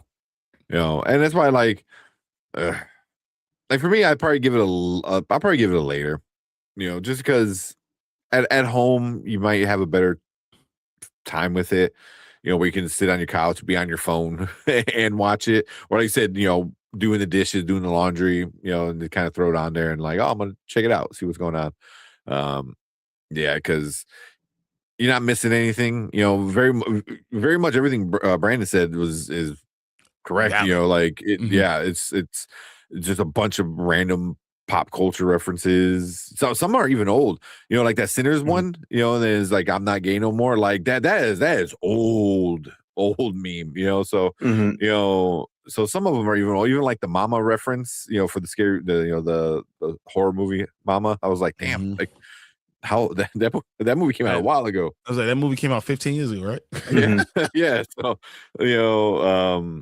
but yeah, it's just a later, it's not the worst one ever. It's not the worst parody.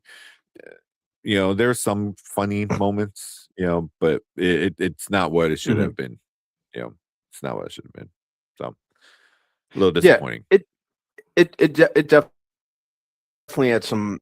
Yeah, it definitely had some moments where I laughed. But yeah, it just it was just kind of frustrating because there were some moments that I thought were legitimately funny, and then others where just like the way that the random references would pop up just for the heck of popping up, and then they just go to another scene without acknowledging what just happened. They were just they were too random. Yeah. Here, so we'll finish off this one with the box office, which is the number everyone cares about. It made opening weekend, it made 54, right? So as of right now of reviewing this, it's at 67 domestically, 121 worldwide, which is not bad. It's not bad. Like 54 opening weekend, I think that's about where they had it, right, for projections. Yep. I think it was like 50 to 60, so it was right about there. So yeah, that's wild. I want to see how it does the second weekend, like between Disclosure Day coming out, He-Man getting all the love. Like, is this movie going to take a really big hit the second weekend? It's funny because it killed He-Man. It destroyed He-Man. Yeah, and I don't want it to be seen like it's because I love He-Man, but He-Man's a much better movie. I would much rather go watch He-Man than watch this movie ever again. So that tells you a lot. So I don't know the staying power of it. I don't think it has a lot of staying power. Yeah, and I do think it's going to have a 60% drop. Oh yeah, but I still think Scary Movie. I want it to do well because I want the Waynes to always get as much money as possible. I want them to do as well as they can. I think this is a $200 million movie.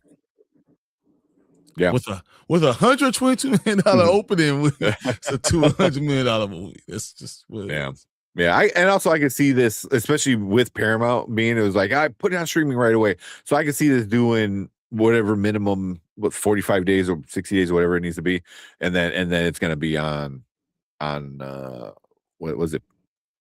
What is Paramount? Is it Paramount Plus? I think. And then Paramount Plus, yeah. Yeah. Yeah. So, but we'll go over to Rotten Tomatoes for whatever that is worth. I have no idea. So the audience, there's 2,500 verified, right? Which is not bad for an opening weekend kind of thing. 67% with the audience, right? Which is, I'm like, okay, That's still fresh, isn't it? Yeah, technically because I think it needs to be over 50% or something like that. Yeah. So yeah, still got the popcorn next to it, so it's good. The critics, though, 116 critic reviews, 23%. That's about what I thought. Yeah. I mean, structurally, it's not a good movie, right, B? Like, it's not structurally a good movie. It lacks structure. You know, it lacks structure. That was the glaring problem that I had with it. No structure at all. And even when you're doing even when you're doing a parody, you still need to follow that rule of structure. Yeah. So just to compare the first one, right? Scary Movie in 2000, 26 years ago. Jesus. It had 52% from critics and a 43% with the audience, which is crazy, you know. And then Scary Movie 2, right, came out in 2001, so only a year after the first one, got 13% with the audience, or from the critics, and 52% with the audience. So the audience likes this one more, I guess, than, I mean, that's also a lot more reviews. Yeah, not as many reviews. Once we get more people, but will we get more people? Because I don't know, a lot of people are running out to go see Scary Movie. Yeah, I think once it hits home, it will the reviews will start really popping up, and or you'll get more people reviewing it. But I think that number is going to go down. But yeah, 23% is pretty low. Yeah, it is when you got too many cringy, jokes. Yeah, but there's how many movies do the critics hate and we love? And vice versa. Look at Michael. Michael, exactly. Michael's about to make $1 billion. They said that was trash. So whatever. Exactly. So, but yeah, that's our review and discussion about Scary Movie, the number 6. It's just called Scary Movie because why not? Everyone else is doing it. But we want to hear from you guys.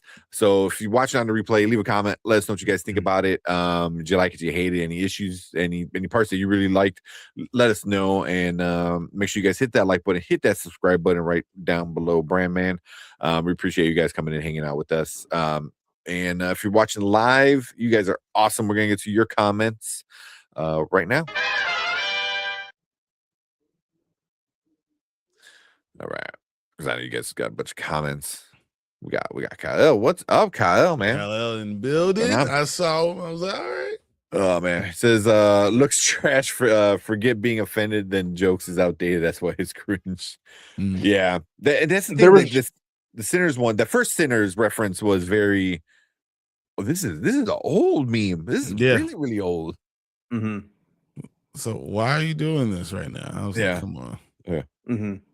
If they should come up with something better. They could have done something with the dance. They could have done something, shooting that. They could have brought someone in with the vampires, like killing them. Like you could have done something. Shorty could have came in with Ray could have came in and killed all the people that come in to lynch them later. Like you could have done all this, could have saved them. It could have been something good, but it just, man, I don't know, man.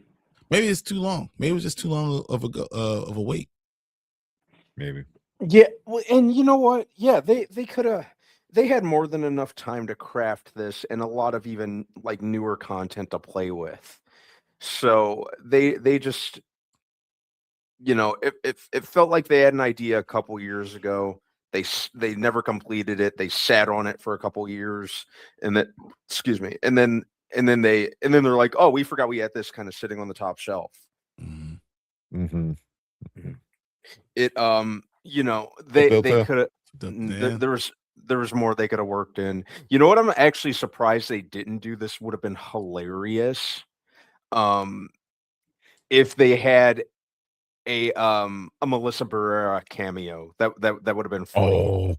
That would have been great, because that would have been a cool, like, fuck you to the studio. You know, like, that would have been great.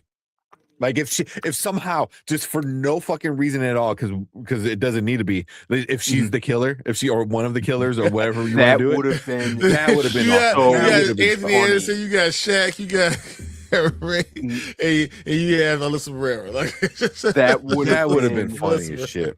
That would have been Melissa would have been 100 times funnier than Shaq. Oh my so God. funny. That'd be good.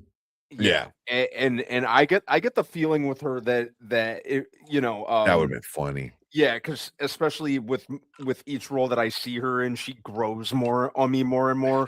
I bet she would have been like she would have. That's something she could have done. She would have done it. You know, I mean, you go in there, do that for like a half a day or something like that. Like that would. You're right at the end, like I said, for no reason, just to say fuck you to you know, that the Scream franchise kind of thing, right? You know, and being a parody, 100%. That would have been so. Because then they were like, "Why are you here?" She goes, "I don't know, because fuck Scream." You know, it was like. Because y'all trying to bring back the old people when these new kids are supposed to be in here, so I'm killing all y'all. That's like she would have done it. I feel like she would have done it. That's something they could have worked in. That would have been. Put the endings together. Now it meshes together. It makes sense now, right? They're trying to get rid of the young kids, right? Then Melissa Barrera, like she comes and she kills them and lets the young kids free. And said, "Yeah, we need to stop. We need to retire these old guys, and let us come free, because that would be exactly what you get from the Scream stuff." But also, Melissa Barrera is very political. Again, who owns Paramount? You know, who's friends with the owners of Paramount? Like, you know, how much did that actually play into it? I'm really curious to know about that. Very curious, but. Yeah, but pretty much everyone, like Fernando said, never throw it in the trash. Everyone else is kind of like later. So it's kind of what it is. I just don't disagree with Brandman's rating. That's what I say. Yeah, made fun of the pandemic. A little too late. So the I'm Not Gay No More, that came out in 2014. Like, which feels like a lifetime ago at this point. But I mean, that's 12 years. Yeah. Yeah, I'm like, dude, people even in 2014, you realize that Black Panther came out in 2017. Oh yeah, the first one. Yeah, 2018, right? Early 2018, right? Yeah. Yeah, they're doing the old jokes, expecting them to hit the same. Yeah. You know, the ghost face, listen to people because wow, it's funny. It's gonna be offensive, at least be funny. Yeah. No, I feel that it was horrible. It was horrible. That scene I thought was like kind of. I mean, how do you do that scene and then have 4 black people being the killers at the end? Right. Yeah. You know, and then too, you just bring in, you know, because they were in older versions of the movie, so it's like Shaq made no damn sense why he was there. Like, no, and they refresh my memory tank. They justified that by him being in Scary Movie 3. He was 4? He was in one of the Scary Movies, and that's the only reason. Like him, and it was a Dr. Phil or something like that. Like, yeah, that was it. Yeah, that's why he was in this movie. I'm like, I feel like it was like you just wanting to hang out with Shaq for a little while and be like, hey, you want to be in a movie for 10 minutes? Because he was an easy guy to get. Because, you know, hey, he's already on set. You might as well let him come over here and do something. Yeah, right. Yeah, expecting logic. Did you laugh at the Jermaine joke? Well, I know that was the one. The Jermaine joke was okay. It was it was on brand with. Yeah, I was about to say fuck You know, you. That's what I'll tell him. I'll look them in the eyes and straight in your eye, look at this camera like, fuck you. It was it harkened back to that Amistad 2 joke from the first Scary Movie. I thought that's how I looked at it. I can agree. So it was but in terms of kind of like what they did with some of the other scary movies, like when the Wayans were involved, it was very much a Wayans joke, I thought. Yeah. So I was fine with that joke. Yeah, I was fine with the joke. I've just seen it done better. Exactly. It just it feels like, once again, that you're parodying. You would go full go on certain things and not go full go on others. It just didn't make sense. And so it's okay to go after Sinners and the I'm Not Gay No More and Michael and all that stuff, because those are black franchises and stuff like that, and they were not okay to do that for others. I don't understand. I just didn't like it the way they did. Yeah. Yeah. I get that. No, man. No. I get that. It just it came off too try hard, when it came to attempting to be offensive and to annoy people. Come after everybody. If they did it and then they went after Trump, or they could have even did something. If they were going to go old like this, right? They could have went and said, we got Obama and then we got Trump, who was just a white Obama. Like they could, and did something like everything we got from this one, you takes away from this one. Like you can make fun of something that's very ironic and also is obvious to people, the way things happen. Do that, but go hard. Yeah. Thank you. Yeah. Because they were touting that they were going to go after, and you guys, they said they were going to go after everyone. And I went in expecting them to go after everyone, and they only went after a select few, and it just seemed the ones that they did go after, it was just low hanging fruit. The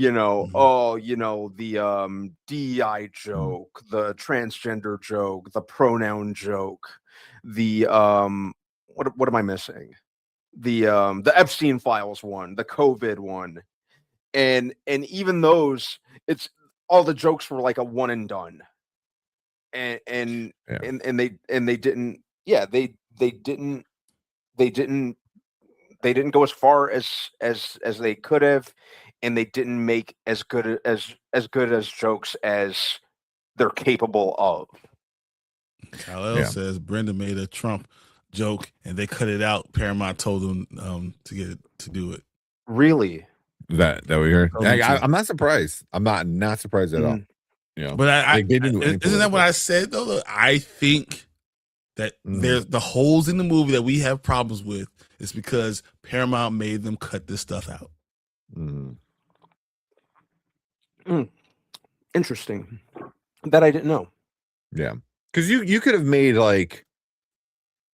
some political stuff like Biden and Trump are they're just sleeping together, not together, but like sleeping like or have two skeletons just in there being president. Yeah, like you could have done like political stuff, but I feel like it. Like I wonder if they're like, hey, you can't do this Trump joke, you can't do this joke, so they're like, oh well. We're not going to do the other side because then then it'll make one side like, see, they don't like you guys kind of thing. So like with stuff like that, you have to go both sides, and there's plenty to make fun of on both sides. So but it could have been really good. It's just but I can't see it not being. I think I can see it being bad because they weren't allowing it to be good. Yeah, yeah. So I don't want Warner Bros. Yeah, Warner Bros. Getting Paramount. Same. I don't. I'd much rather have Netflix, Apple, like anybody but Paramount. Paramount is by far the worst option. Yeah. The worst option. the worst option. But I remind everybody that Chappelle's Show. What made season 2 of Chappelle's Show so good? Because he went after everybody. Everybody. You said week to week, I'm going after all y'all. I don't care who it is. All y'all getting done. I mean, he went after black people. He went after white people. He went after Hispanic people. He went after everybody that said you all getting it. And that's when something everyone could laugh at and say, okay, I respect it, and this is what we're gonna do. Cool. But that's not what they did. And I don't think it's their fault. I really don't feel like it's their fault. Yeah. I 100% see the studio stepping in. Like, whoa. How dare you? The You smile can't do that. too and We're not background gonna do to this. cut out. Yeah. Start to make a lot more sense while the movie seems a little off. Yeah. So does South Park. Yeah. But South Park was also like, fuck you. we're gonna do what we want. Do it anyway. Yeah. So, but yeah, but I mean, the things they made fun of were like on the list of things I already knew they were gonna make fun of. So I was like, okay, like what else, So, yeah. Melania Trump joke was cut. Oh, that should be an easy joke. Yeah. Yeah.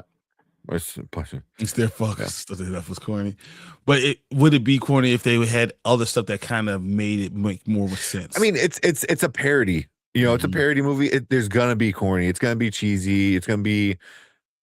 I mean, that's what parody movies are. So I was expecting some of that like cringe corniness of it. It's just what it is. It's just I expected more. Like both you guys said.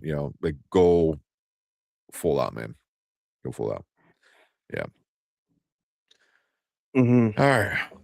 Oh man. You guys want to watch another trailer? Or you want to jump into Spider-Man, or you want to call it a night? Trailer. Still trailer. What we got? Do the Scooby-Doo trailer. Yeah. I'm cool with Scooby-Doo. Something new. Do Scooby-Doo. We could do the Heart of whatever. The one with the Brad Pitt one, whatever. I don't need to watch the Moana one, honestly. Yeah. We already seen the other one. Oh. We know how bad the wig is. It's almost as bad as the wig from and from right now with Julie. So someone okayed that wig. That just keeps me up at night. It's the wig he wore during Hercules when he did the Hercules. But the Hercules one looks better. Yeah, him saying like it was like, was it like in reference to like one of his like granddads or something like that? He said something along those lines, and I was like, probably don't say that, man. Don't bring that up. Remind this is an actual Great Dane pup. Okay, is it?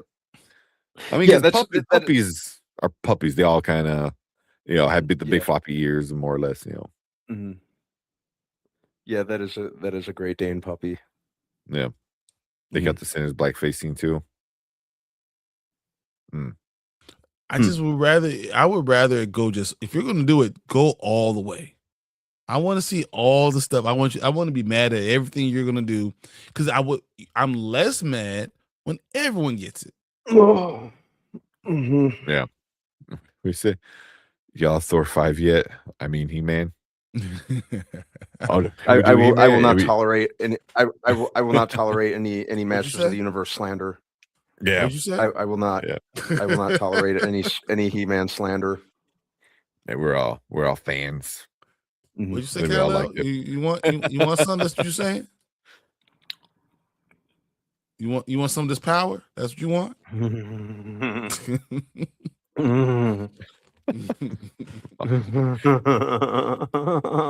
Oh man, how many From episodes do we have left? 3. Dang. Oh man, this info came from the trailers. People who saw the test screenings. That makes sense. Yeah. Oh god, seeing Doom as a kid now. He said not being able to process The Rock becoming the villain halfway through, or becoming the villain. You're like, what? Doom was something. It was something. Especially come off the video game, because the video game was like the first really great computer video game. Yeah. Yeah. Skeletor wasn't zesty. I was saying he was. Skeletor was awesome, man. It was the best part of the movie. Skeletor was great. He was the best part of the movie. Yeah, he was the best part of the movie. Yeah. Skeletor was so great in that movie. Yeah. I would say, I don't know, like if you say it's zesty, I think he was pretty. It was a good combination of being like a little corny and cheesy and being villainous, menacing. Yeah. Yeah. Like yeah. Like Skeletor was supposed to be. He was he had like just the right amount of menace, and he was a, like I said, he was a goober. He was he was lame. He was they still made him a goober, which was great. Yeah. I want a McFarlane or whatever kind of doll of him is the Jim Bro Skeletor. Dude, all of them were hilarious, man. It's coming out like the Jim Bro. Dude, I love the Jim Bro Skeletor was great. I loved all three. I'd lift with him. I'd hit the gym with him. I would too. One was a good one too. I would. Yeah. Yes. All right, like a bunch of guys liking Doom. Well, okay. Man, I don't know if it gets better with time. I don't know if it's fine wine. It's more like a old Coors. You kind of just look at it and say, "Oh, still there. It does the job, but still beer." It wasn't Doom. Aside from like the first person shooter scene, that was pretty cool. But like it wasn't. POV was good. It wasn't Doom. It needed to.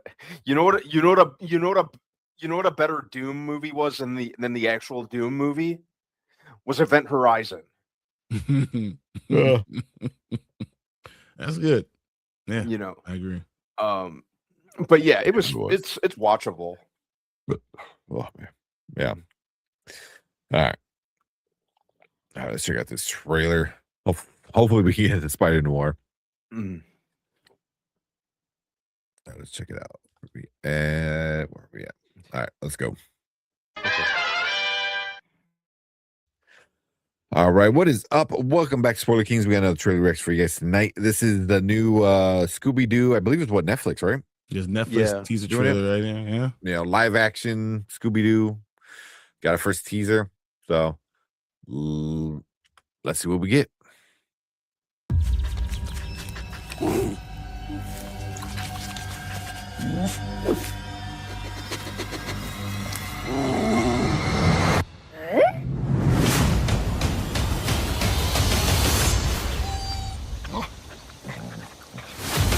Oh, little puppy. Oh, puppy. Oh. That's it. That's okay. it. That's it. Damn. Well, but that's all we get. Does that look like Scooby-Doo though? No matter if he turns a Great Dane, it just doesn't look right. Okay. I wonder how that. He's such a cute little baby though. I wonder if they're gonna have him talk or like how if he does talk. Are they gonna CG his the puppy's mouth or something like that? He goes,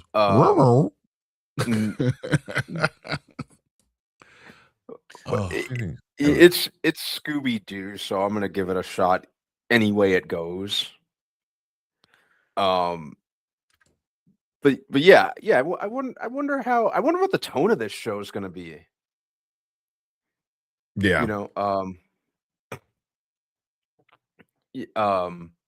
But yeah, it'll be an interesting route for them to take to use a real dog. I'm open to it. Mm-hmm.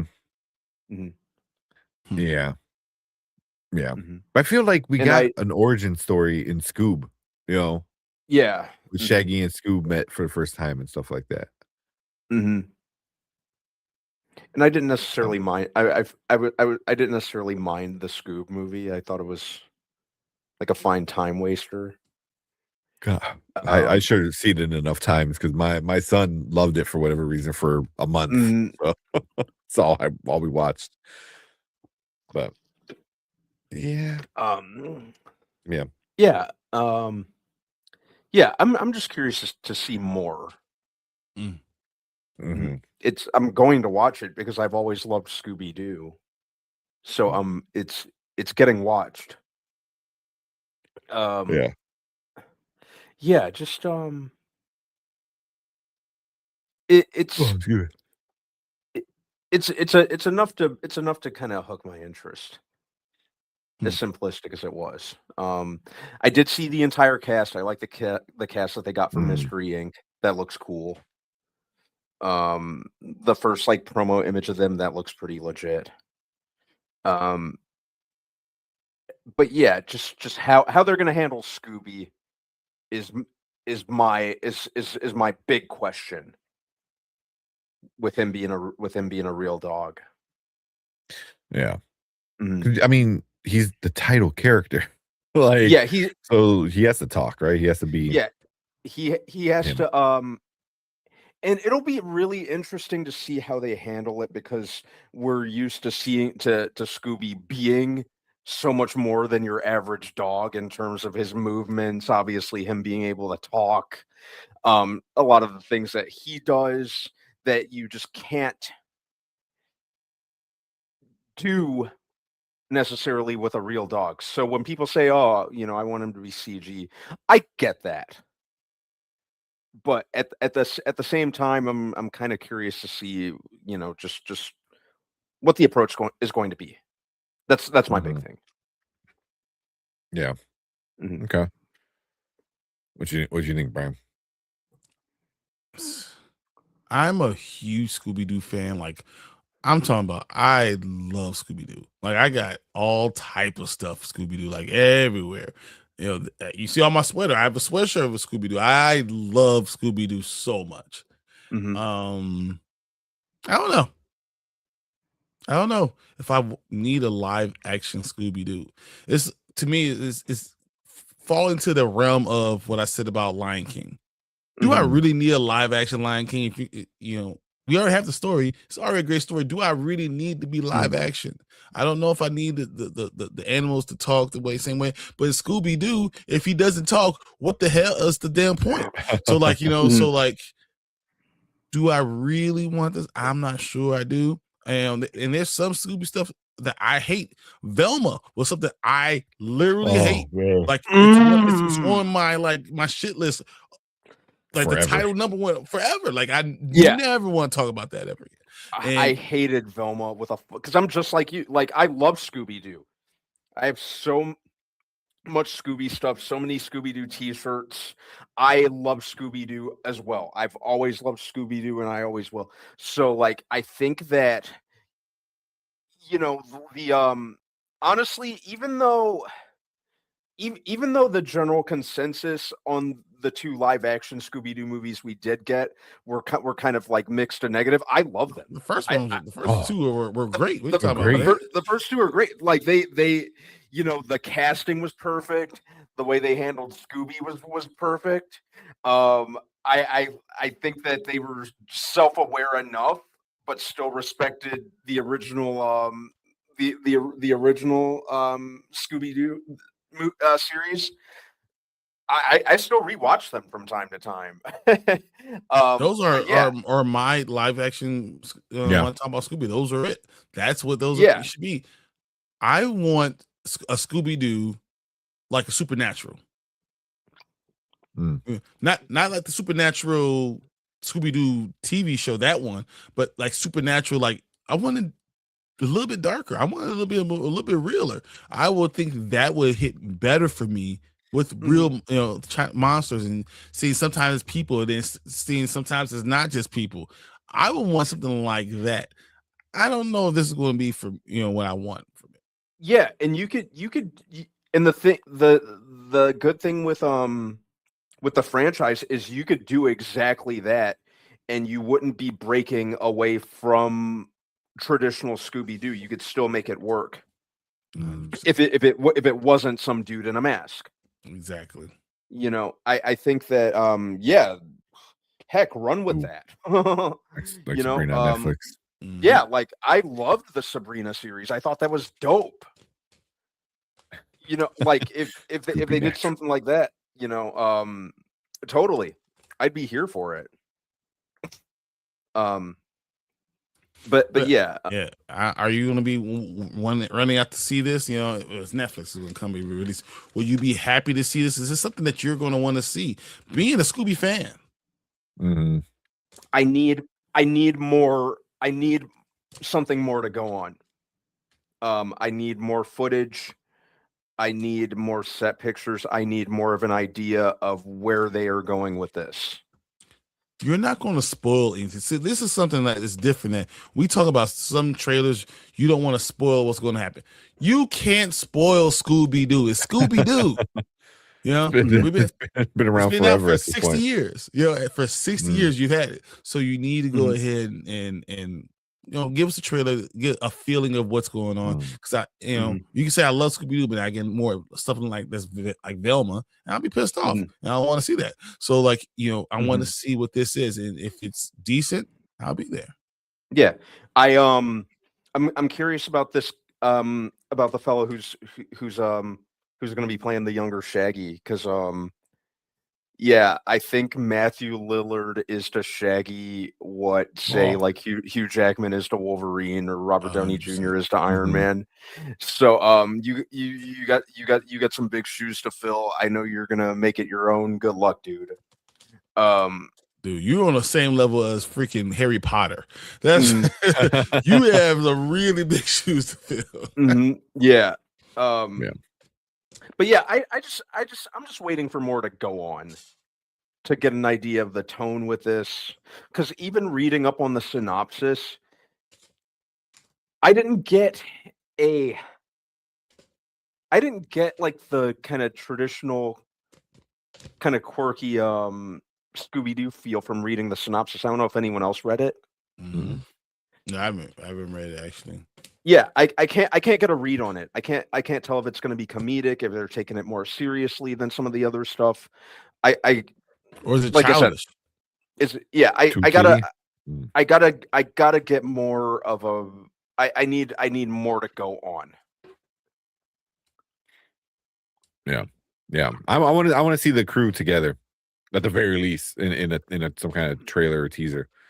You know, I mean, this is the bare minimum. Like, absolute bare minimum. Yeah. Cute dog on screen. Yeah. Velma is sexy. Not that show, Velma. Not the one we had. Yeah. Hey, Velma herself, bro. The glasses, man. Velma was thick. You don't know that. That's fine.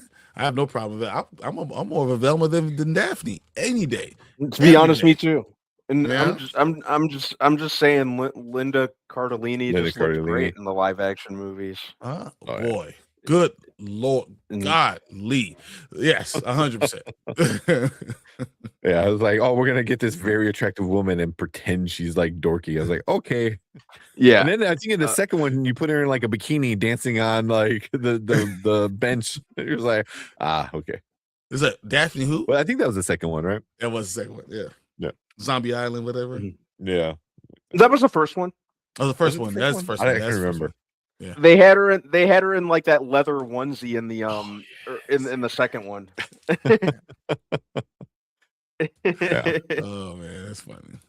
Yeah, but yeah, super teaser, man. This is like the 25 the seconds. meaning of teaser. Yeah, but because I know they only just started shooting it, if memory serves me correctly. Oh, really? It's about 4 weeks. Yeah, like a month. Oh, damn. Yeah. Okay. Dang. So, yeah. I mean, like Brandon said, we got the picture of the 4 kids, peeking their heads around the corner of a box. So I was like, okay, that's cool. And then we got the main character, which I Scooby is right, the main character of Scooby-Doo. 100%. Yeah. So we get the puppy. Curious to see what they do. Because just by them showing this doesn't mean like he's gonna be fully live action. They might do a hybrid of CGI and live action. As he gets older. Yeah. So still want to see an actual trailer and not just this. It was cute. Puppy looks cute. I mean, so a 6-month-old Great Dane is a big dog. So we'll have to see. Yeah, and I know Mama Bear confirmed this is a Great Dane. So this is a puppy Great Dane, despite what some people on the internet say. Yeah, exactly. Yeah, he's cute. He's brown. He gives kisses. Love him. That's all you need. give him the blue and gold collar, and that's it. Game over. That's hilarious coming from Mama Bear. Yeah. Mama Bear's like, really? Let me put my glasses on. Oh man. But cool. Little teaser. So once we get an actual trailer or another teaser, we'll check that out and see what we get from it. I didn't know you guys were that big of a Scooby-Doo fan, because I was like, Scooby-Doo was never my big thing, but I watched it here and there. So I was watching it yesterday. Nice. Just randomly. Yeah. So but we'll check out some more as we get closer to the release, and when they start releasing more of these teasers and trailers and stuff like that. But we want to hear from you guys. So if you're watching on the replay, leave a comment down below. Let us know what you guys think about this little teaser of Shaggy and Scoob. But yeah, make sure you guys hit that like button, hit that subscribe button right down there, right below Scooby. And make sure you guys come and join us when we do different trailer reactions, movie reviews, TV reviews, and all the other fun nerdy stuff. And we appreciate all you guys in the live chat. You guys are awesome. Stick around, because we're gonna move on to our next topic.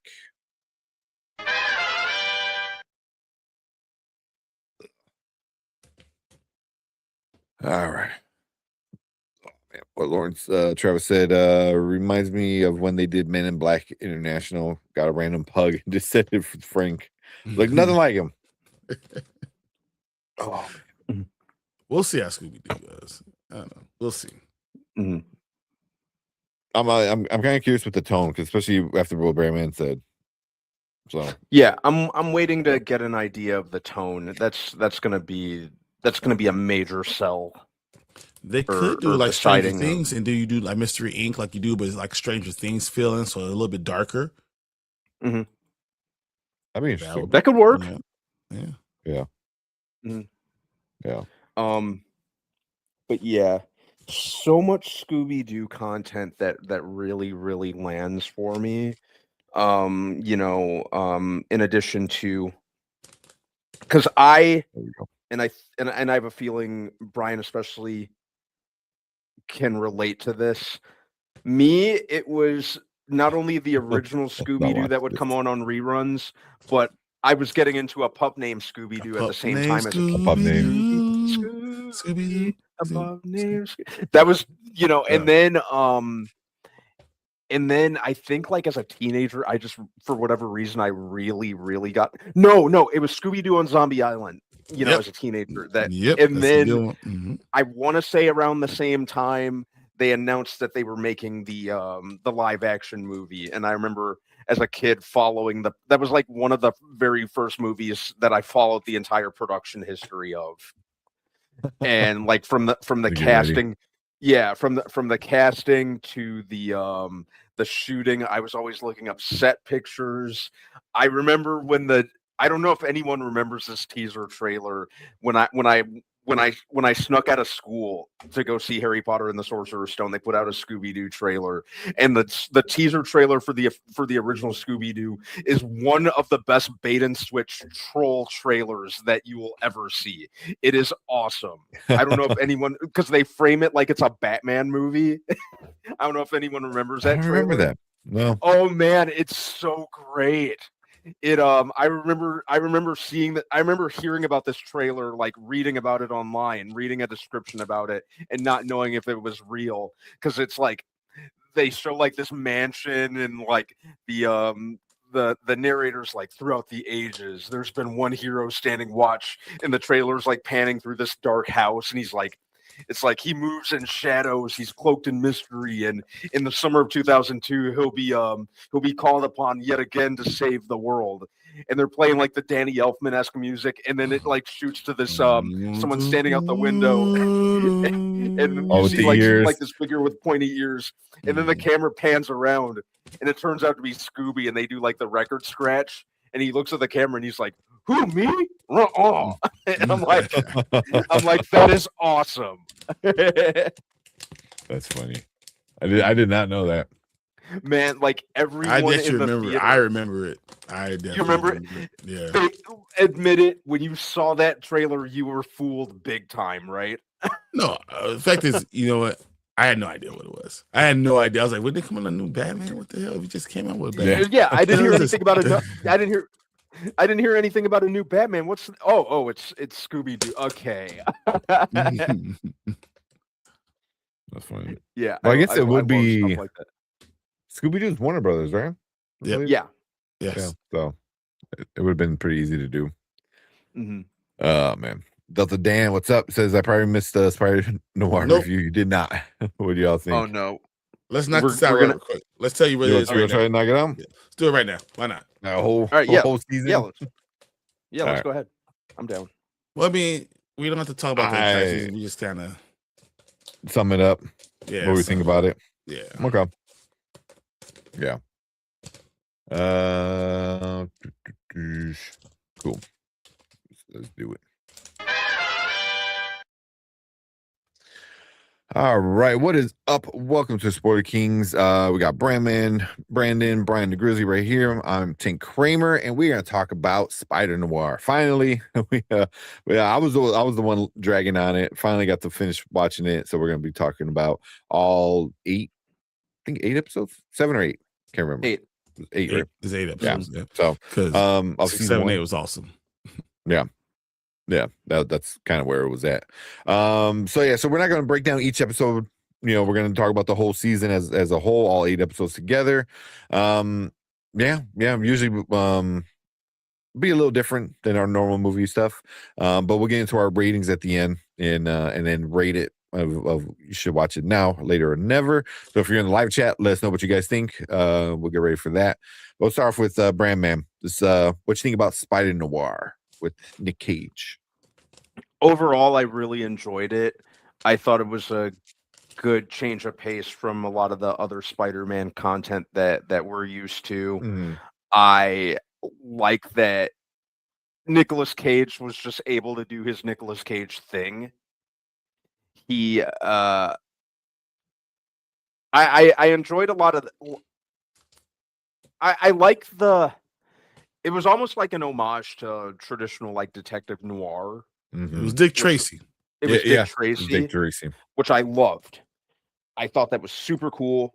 I actually went back. I watched it in the black and white, and then I went back and watched it in the true hue color, and it hit a. Yeah, I watched it. I watched it both just to kind of get a feel for which one I preferred. But I definitely loved the black and white one a lot more. That was fun. That was a great idea on the creator's part. I think that Ben Reilly as a character was pretty well written and pretty well handled. I don't, no one else could have made this work like Cage.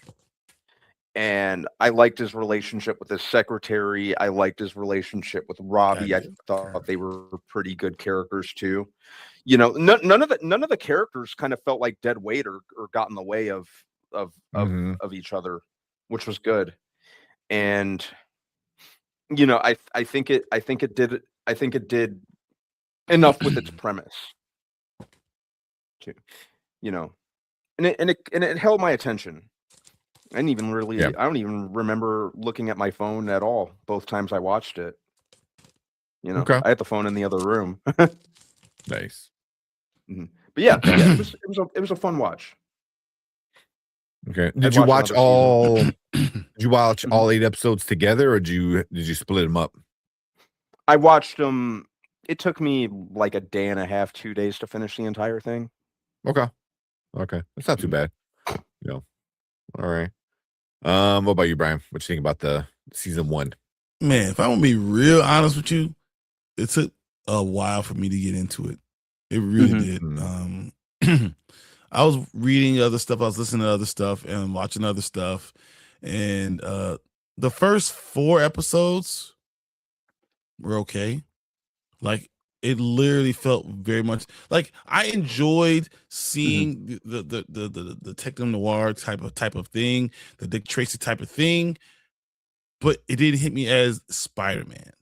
Not really. But I enjoyed the relationship. Understanding the relationship between Ben Reilly and all the other characters, and starting to understand how they built the series. It was very cool to see how they built it. I will say, Double Cross was good, but once again, it just felt like any other. It felt like an episode that I saw of Charmed. Of Double Cross. It was like that to that point. I don't think the series really started for me until Betrayal. I think that's episode 5. That's when really kind of started to hit for me. Then 6, 7, 8 were phenomenal. The Nightmare on a Gurney. I think Nobody's Hero, and I'm blanking on the last one. The Man in the Mask, because it's the one with he's in the mask. So, but I will say it was hard for me to really get into, not just it was very well written, very well,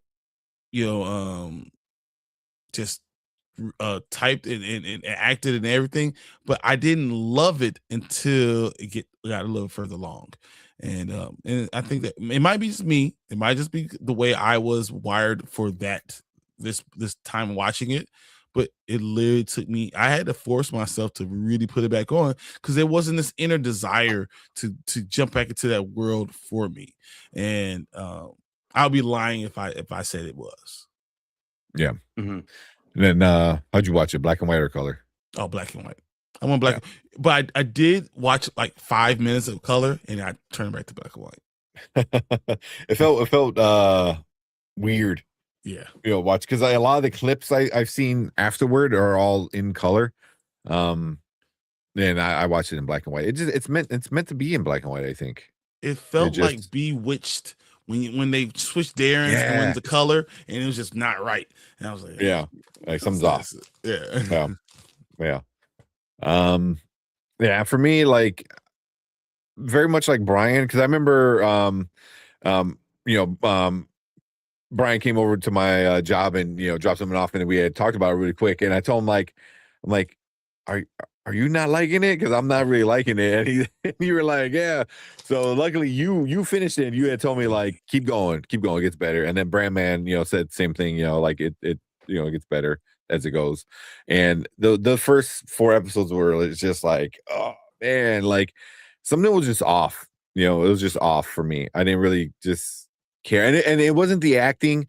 I like Nick Cage doing Nick Cage stuff. The villains were good.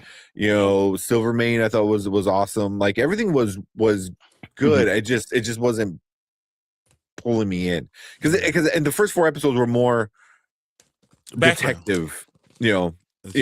Understanding who this character is, understanding what he does on a daily basis.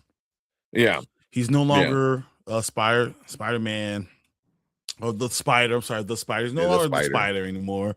You understand what is something tragic that happened in his life. All the rest was just kind of setting that up. Yeah. So that threw me a little off. Like, but yeah, towards the end, the second half was definitely better. I say by the end though, episode 8 was pretty fun. 6 and 7 were good, but I just never was fully invested in the show. It was just like, okay, it's cool. It had its moments, when the secretary finds out, or doesn't find out, when she like sees him being the Spider and he's all drunk. Those were funny. Those are super funny. Those were cool. That was very Nicolas Cage. Very. Oh my God, that was probably the most Nicolas Cage of it. But that was even another thing that kind of like took me out, was everyone was doing this like 30s kind of vibe. Nicolas Cage felt like Nicolas Cage doing a 1930s vibe, and it felt very over the top. And part of me kind of wished everyone else was as over the top as Nicolas Cage, and I'm like, I wonder if that would have Like Makes I don't know if that would have been Nicolas better or worse. Yeah. You know, because he was like, oh, see, yeah, we have that guy there. You know, like he was doing that super over the top, exaggerated kind of thing, right? But he was the only one really doing it. Everyone else was adding the little flair, but they weren't doing the super stereotypical kind of thing. And I'm like, part of me really wished they went full on, you know.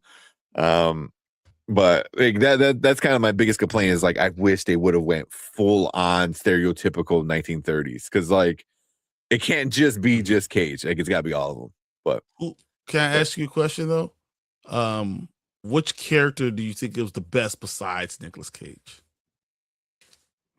Oh, I'd say right now. I'm almost inclined to say the secretary.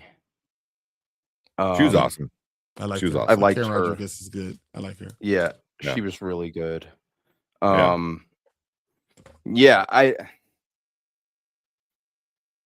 I'd say her. Yeah.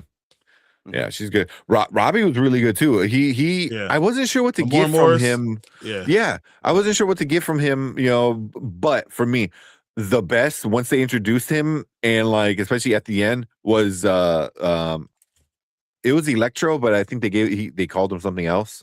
But it was like Electro. Just he was like he also had that over the topness to it, you know, where he was the actor and he was doing all this over the top. I was like, yes, like that's what I want. Like like if you're gonna be around Nicolas Cage, you need to match it to a certain. I mean, granted, you can never match Nicolas Cage, but you need to get He's that, gonna flip out or something. Yeah.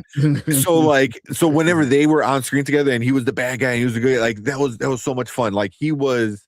Silvermane was awesome. You know, Gleason, or I think that's what Gleason. Brendan Gleason. Brendan Gleason. Yeah. Amazing actor. You know, he brought the serious to this like really villain kind of bad guy. But Electro was like the fun bad guy. Like he was a psychotic one, and he was the over the top. He was my second favorite character, and I really didn't know what to like expect from any of the bad guys. You know, and he was for me like a fun time. What about you? It's hard because I really did like Felicia Hardy, and then I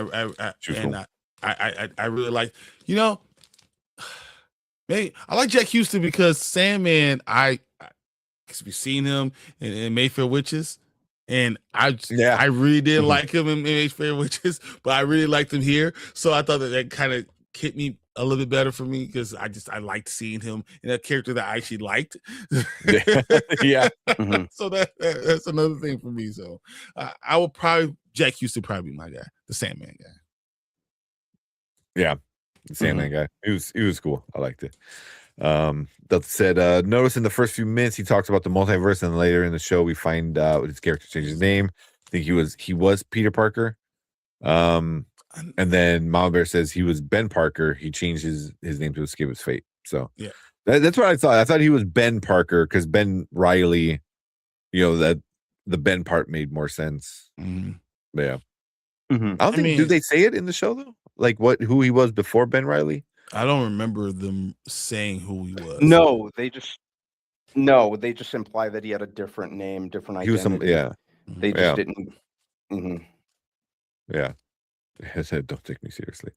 No, I mean that's what I thought. I thought he was. I mean, it could be he was Peter Parker because every Spider-Man is Peter Parker kind of thing.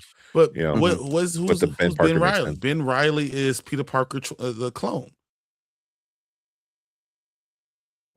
Yeah, I don't remember, but it makes. Isn't that makes kind sense. of what Ben Riley is? He's like, you know, so that's why I just thought Ben Riley. You know, he's basically Peter Parker. He's just basically the same thing, same person. Yeah. I don't know the ins and outs of Spider Noir's backstory, but either way, I mean, if he was Peter or he was Ben Parker, yeah, you know, either one. Yes, Brian. Yeah. So, but yeah.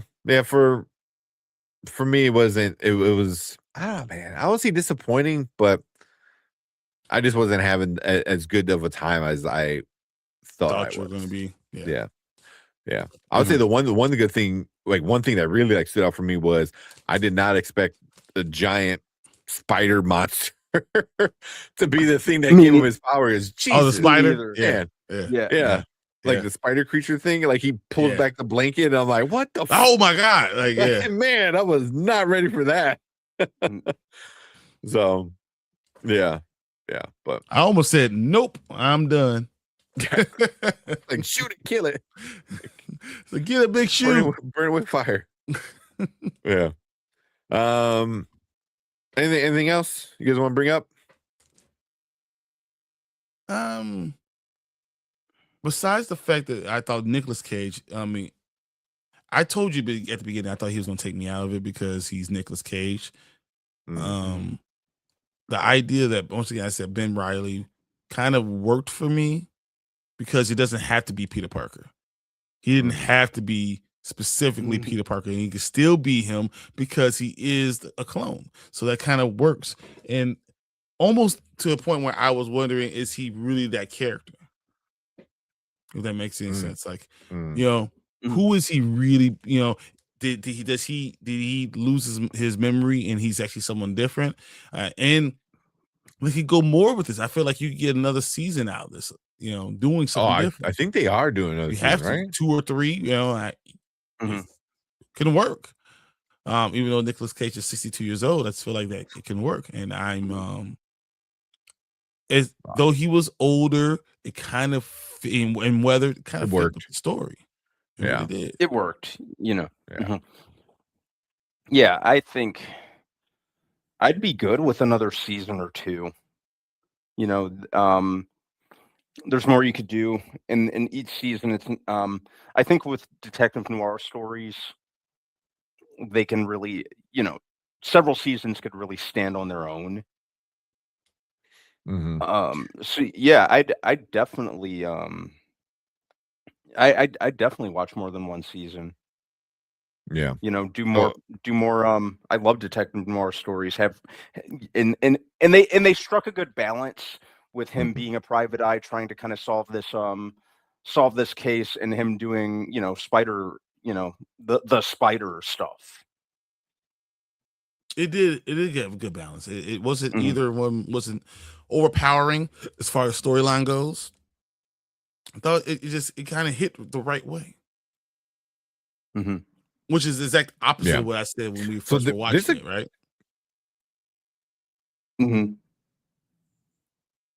Go ahead, Tank. So I had to look up like if there's a second season there. So as of right now, there's not a second season in like greenlit, ready to go. But the actress who plays Felicia Harding, no, not Felicia Harding. Yeah, right, Felicia. She said that there are contract obligations for many of the actors. She says she doesn't know anything about a season 2. She wish she did. Love it so much. Cat Harding. But she said, like, that's the big thing is like, so they're under contract. If they want to do a season 2, like, it shouldn't be, at least actor wise, it shouldn't be a problem because they already signed a contract. So hey, good news, but we haven't heard anything yet. Lee Jun Lee is fine as hell. Yeah, she was so good in this one. I forgave her for being Grace. I forgave her from Sinners. I was like, you know what? I was wrong. You're fine. It works out. She was so good here that I just said, you know what? Good. I'm good. You good. You got it, Grace. I forgive you. All right. All right. So this is funny. As you guys know, I am Team Grace in Sinners. I'm like one of the 2 people on the planet who think Grace did nothing wrong. But this time when she sold out Ben Reilly, I'm like, you. That's the limit. I'm in reverse. So her like giving everyone a death sentence is okay, but her like selling out Ben, not Ben Reilly. No, dare you? You know that was a little messed up of her though. Actions inadvertently. You know what? Her actions in Sinners as Grace inadvertently saved the rest of the town and contained the threat at the end of the day. So I can't be entirely pissed off by her. Plus, fucking Remick threatened her daughter, so she was acting on maternal instinct. So I can't. Yeah, but then you don't kill everybody because someone threatened your daughter. And like, you didn't even do nothing. He's still in your face. But you know what it is? She's fine as hell. So I give her a pass. Exactly. Good Lord. I was like, man, I was looking at her. I was like, yeah, I can see this. I can see. Yeah. Yeah. I was like, you get away with it. It's okay. You can still come to the cookout. You can still come. Don't worry about it. Yeah. She did a good job. All the actors were great. You know, but yeah, she it's especially like, you know, she's supposed to be Felicia Harding, you know, Black Cat, right? So you know, she's supposed to be attractive, you know, so yeah, just not your like stereotypical Black Cat, you know, but she really wasn't that character. She was still like Felicia or Cat Harding, you know, or Hardy or whatever, you know. So, but we have time, cool. But I think like it kind of still fits. It still kind of works. Everything that happened in here is not taken away from anything going forward. So that is another, you know, feather in their cap, and I cannot wait to see if we do get more. I hope we do. Because I want to see more. I want to see more now that we got like kind of. We don't need to build up anymore. You know, like those first 4 episodes don't need to happen again. You know, like he's back, he's doing it. Like we got super villains around now, so it's like we can just jump right back into him being the Spider. You know? I agree. I like it. Yeah. So cool. Yeah. So it's a little quick review of you know what? Let's do our ratings real quick before I forget. So now, later, never. Now means you gotta check it out right now. Later means whenever you get some time, no big rush. Never means just skip it. Brandman, what you giving Spider Noir? I could give this a no. This was pretty good. And it was kind of like a breath of fresh air in terms of Spider-Man content. Had a lot of fun watching it in black and white. You know, it does its own thing while being a tribute to old school detective noir. And Nicolas Cage, you gotta love him. You know, he always commits 150% to every role that he gets, and it's no different in this case. I could do with more of this. You know, another season or two, I'd absolutely love. And I really enjoy Brendan Gleeson. I thought all the actors worked well and complemented each other quite well, and it's got that good balance of superhero stuff and traditional detective noir, which I enjoyed. So yeah, I could give this a no. I actually recommended it to my mom and dad, and they watched it pretty much straight away, and so was my sister too. Nice. Okay. What about you, Brian? What you giving it? I'm having a hard time deciding. All right. I already told you how I felt about episodes 1 through 4. It was almost background noise. I enjoyed seeing it, but it wasn't like something that grabbed me so much. I feel like I liked 6, 7, 8 a lot more. 5 was a good transition. I think I'm laying. If it was in movie theaters, I'll tell you it's a later. I wouldn't run out to a movie theater to go see it. And that doesn't say that I didn't enjoy it. I did enjoy it, but it wasn't something that snatched me. And obviously, I'm wrong because most of America loves it, and I'm at. It's not the same later. This is a high level later, but it's not. It's not now yet. It's not now for me because I didn't fall in love with it immediately. And that's what I want to be open and honest with my real honest feelings were on it. So I'm gonna go later. Yeah. Yeah. And for me it's a later. It's just the first half it took me really a while to get through the first 4 episodes. The second 4 episodes were better. I was never fully into it, but I did have fun overall by the end. I'm like, okay, that was fun, especially once you got all the gang together, once you got all the characters together, and everything was there, that's when it really started cooking, so for me, it was like the last like 2-3-ish episodes out of an 8 episode is like, oh man, that's rough. So yeah, so for me it's later. But like Brian said, like I think me and him are definitely in the minority when it comes to that, because on Rotten Tomatoes, the audience and the critics both have it at a 91%.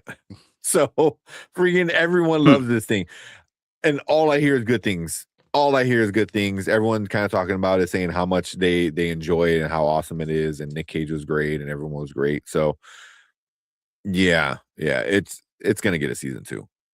Like I'm actually surprised we haven't got an announcement yet, at this point. Same. But is it because Prime has been kind of doing so much stuff right now, and they're trying to decide what way they're going to go? And I feel like they're trying to change the way movies are being made, and because of that, they're trying to hold off on just renewing stuff for TV shows. I can see that. Also, if you if you renew it now and say like, oh, we're gonna get season 2 in 3 years, rather than in 2 years, you finally like, hey, guess what's coming out next year? Spider Noir, where you're like, oh shit, okay, because not hearing anything, I think is probably better than announcing it and now we have to wait. So I think it might be. They always can do what they did with Paradise, where you're doing every year, once a year. Film it quick. Seasons are over. Yeah. Yeah. I mean, even Nick Cage, I was gonna say none of the actors are doing anything else much that I can think of right now. So why not? I mean, you could probably start production like pretty quick if you needed to. I think Lamar Morris would be the guy who has. He's probably the busiest. The one who has the most stuff. Yeah. Yeah. But I mean, after New Girl and Allstate commercials or whatever insurance company commercials he does, like that's about it. I haven't seen him in a lot of movies. But yeah, but he's awesome. He's super funny. I agree with that. Yeah, but cool. Yeah, that's our thoughts and our review for Spider Noir with Nicolas Cage. But we want to hear from you guys. So if you're watching the replay, leave a comment down below. Let us know what you think about it. Did you like it? Did you hate it? Any parts that we might have missed that you guys really enjoyed? Leave a comment. Let's talk about it down in the comment section. And make sure you guys hit that like button, hit that subscribe button right down below. Brandman, come and join us when we do movie reviews, trailer reactions, TV show reviews like this. All that fun stuff. And of course, we always appreciate you guys in the live chat. You guys are awesome. Stick around because we're going to move on to our next topic for the night.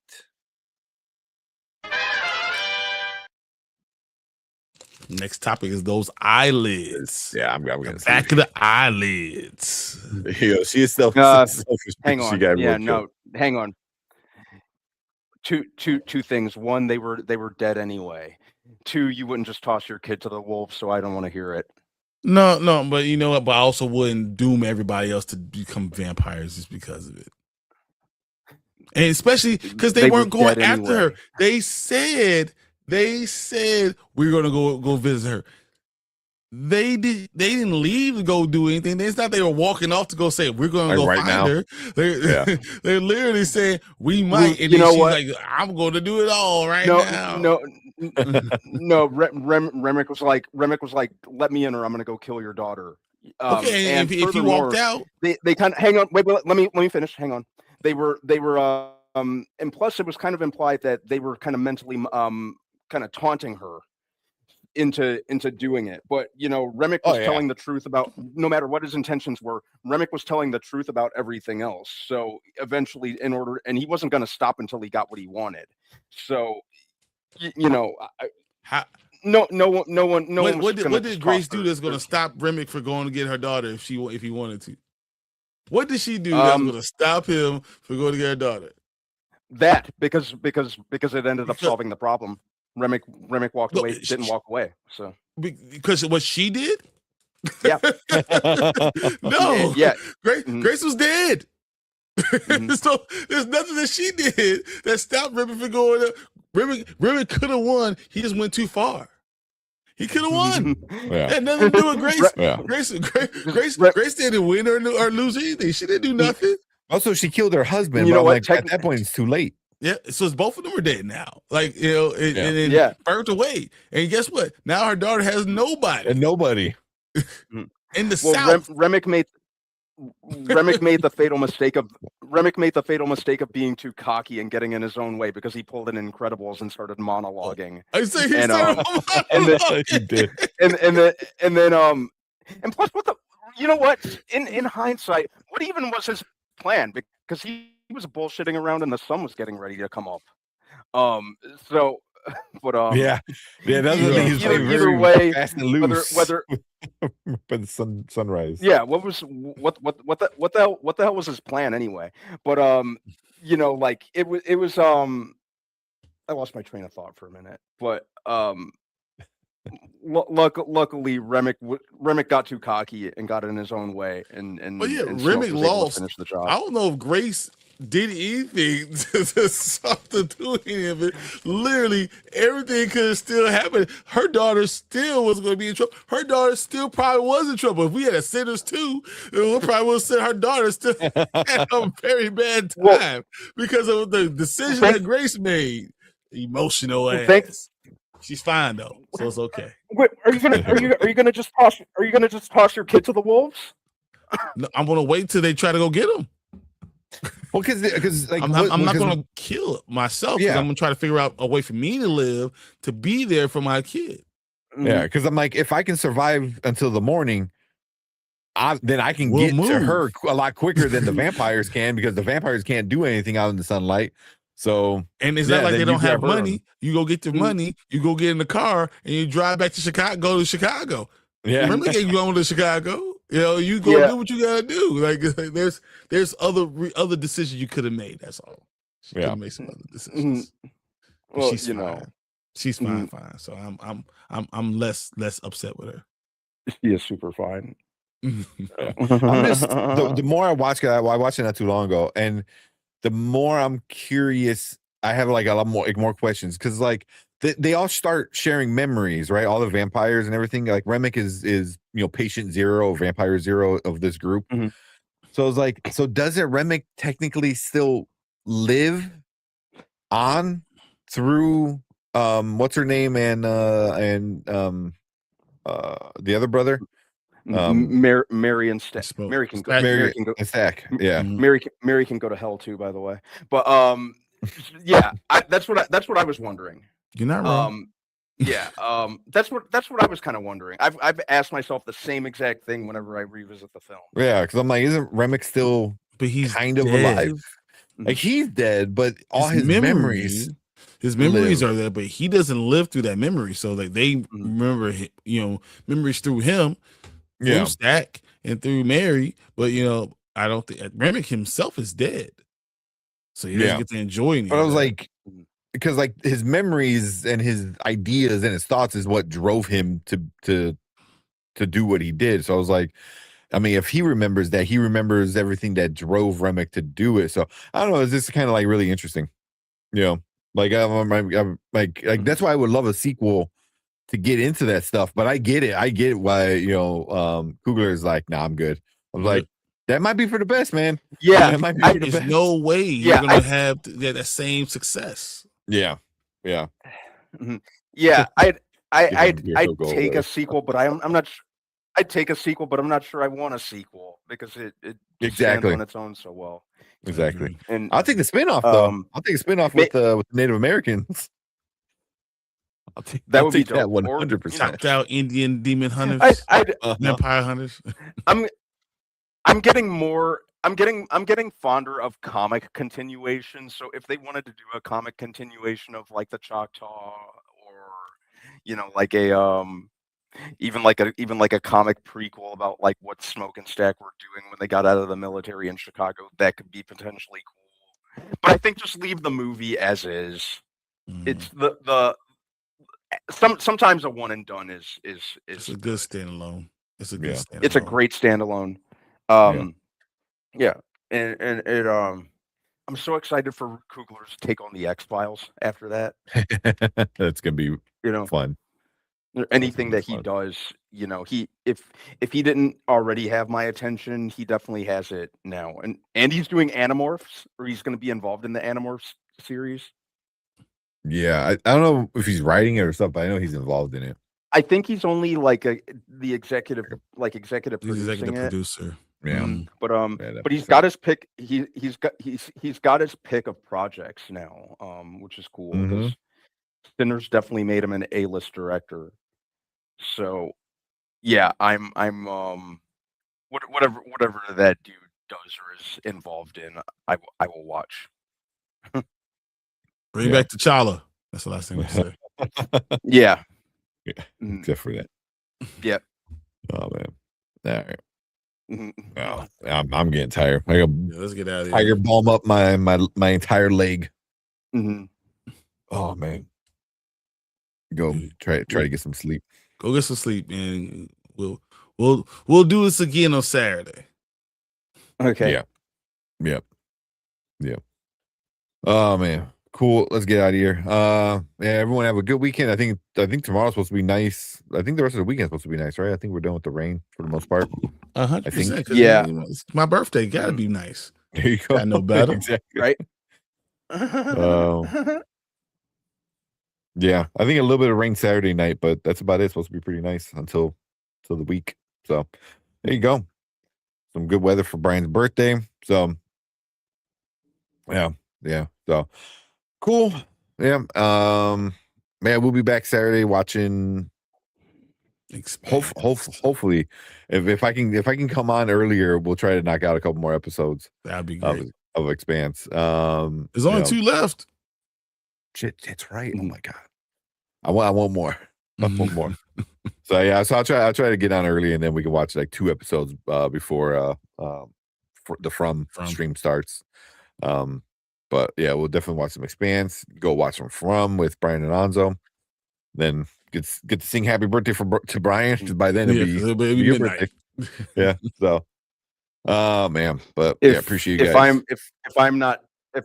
If I'm not out and doing something, I'll definitely be there. All right, yeah, sounds good to me, man. It's Saturday. Well, it's supposed to rain on Saturday night, so who knows? I was gonna say if it's nice on a Saturday night, there's no way. But because I don't blame you, I would be too. Yeah, there's yeah. Oh man. All right. But yeah, we'll definitely be back Monday talking about Disclosure and some more trailers and stuff like that as well. But cool. Appreciate you guys. Let's get out of here. Have a good weekend, and we will see you guys later. Peace, guys.